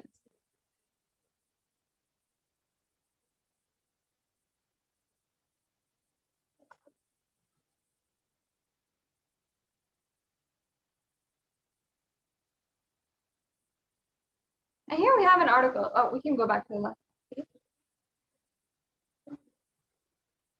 Here we have an article where it says, during the arrest last week and subsequent release, the Supreme Pontiff of Hinduism had over 800 policemen on duty. The cost, which was rupees 15 lakh, all this for a man who was accused of rape. The Bangalore police said when Sonia Gandhi came to Bangalore, there are about 700 to 800 cops on duty for that too, and only for a big function and thousands who are gathering. Can we just see why 800 policemen were deployed in order to illegally detain a peaceful sannyasi? What were they trying to do? Why were they trying to do it? The next slide, please. It shows here that this was a full-blown attack, a planned attack against the Supreme Pontiff of Hinduism. And here it says, Inspector General of Police Bhaskar Rao confirmed to Express that Supreme Pontiff remained in judicial custody and is being shifted. He said, today we have deployed over 600 policemen personnel inside the court.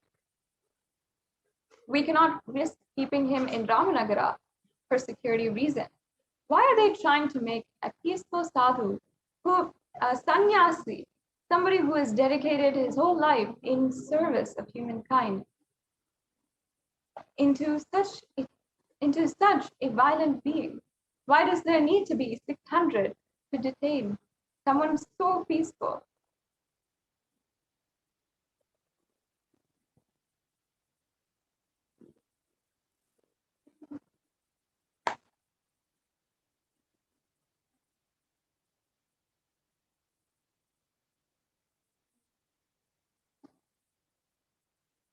Yes, we can go on to the next one.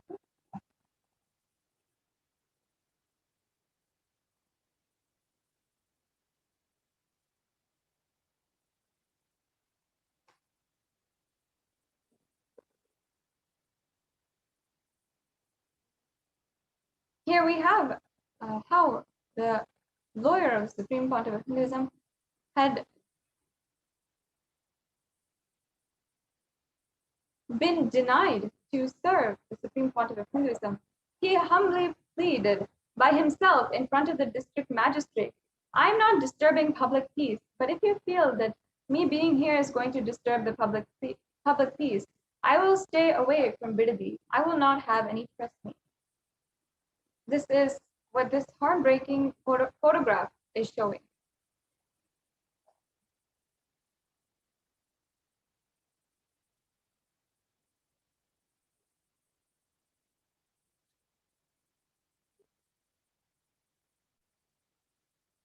And on the 15th of June 2012, the Supreme Pontiff of Hinduism was illegally detained. He was not allowed to perform the 2,000-year-old unbroken daily religious ritual as the pontiff of the most ancient papal state in the world. Never before, even during the past 2,000 years of various invasions of India, this sacred ritual had been stopped.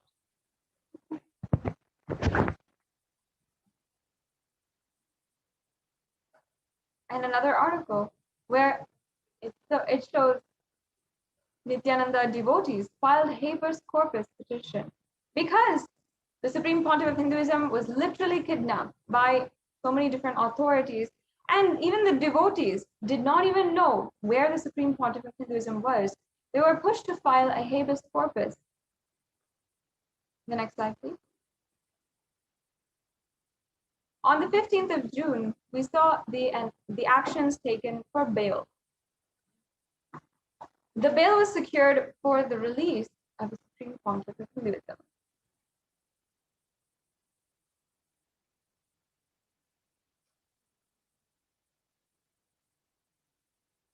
And again, we're seeing how the pillars of Hinduism are being attacked. Three major sections of society, which paradoxically today are labeled as the vulnerable or weaker sections of society, are women, children, and monks. In Hinduism, they're in fact the foundation pillars of society.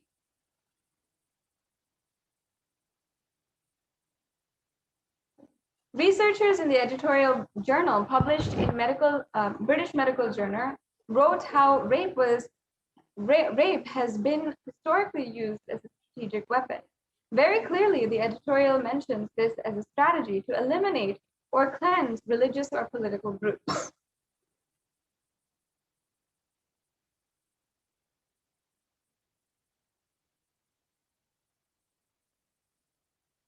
In the Tamil month of Vaikamsi, the tyrant King Alauddin Khilji of Delhi Sultanate sent his commander Malik Kafur to attack and loot the Ranganatha Swami temple in Srirangam.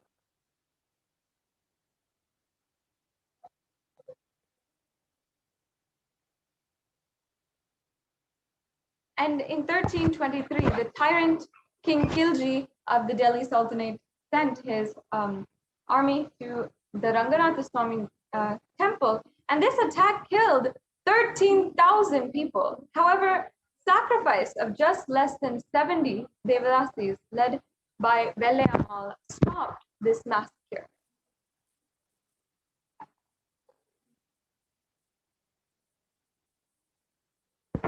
The army of the Sultanate looted a lot of gold from the temple. However, the army also wanted to seize the deity of Lord Ranganatha Namperumal, which they believed was made of pure Arbanji gold.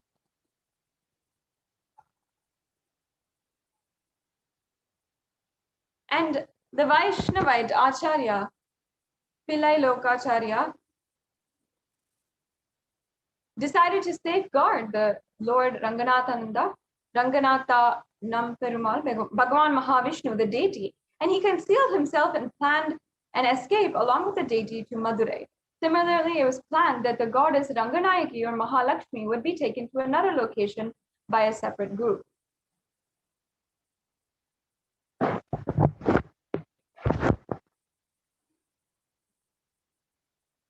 And to protect Lord Ranganatha, Vellayammal gave the ultimate sacrifice.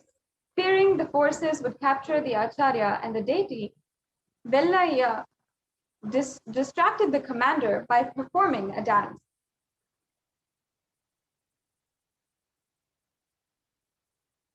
She performed the dance for several hours and thus gained time for the Acharya, Pillai Lokacharya, to escape with the deity of Lord Ranganatha. Her dance lasted for hours together. And the commander touched her, something which a chaste dasi of Lord Ranganatha could never tolerate. Like this, finally, she took the commander to the eastern Gupuram and pushed him down. The commander fell and died. After killing him, Vellayammal jumped off the tower and chanting the name of Ranganatha.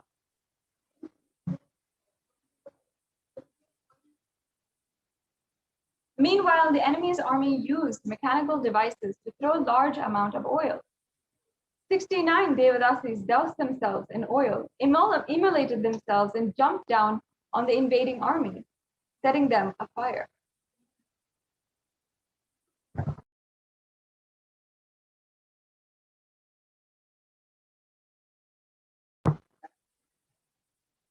The ferocious sacrifice of these Hindu Devadasis' mothers protected the temple and stopped the massacre of any more people.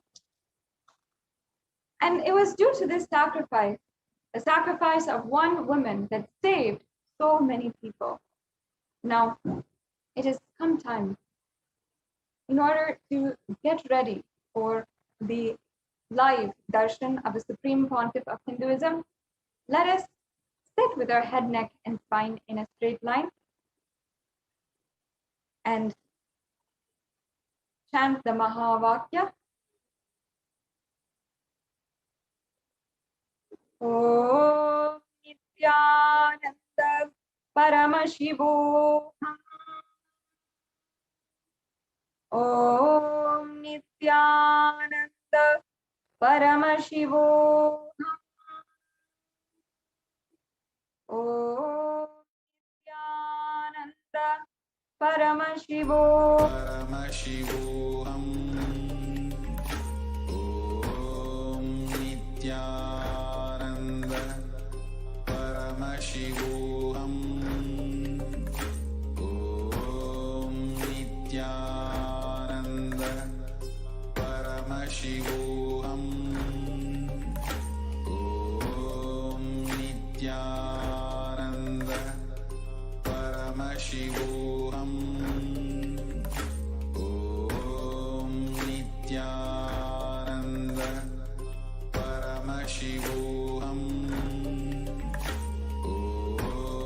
Nithyananda Paramashivoham. Om Nithyananda Paramashivoham. Om Nithyananda Paramashivoham. Om Nithyananda Paramashivoham.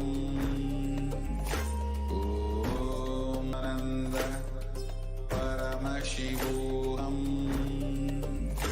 Om Nithyananda Paramashivoham.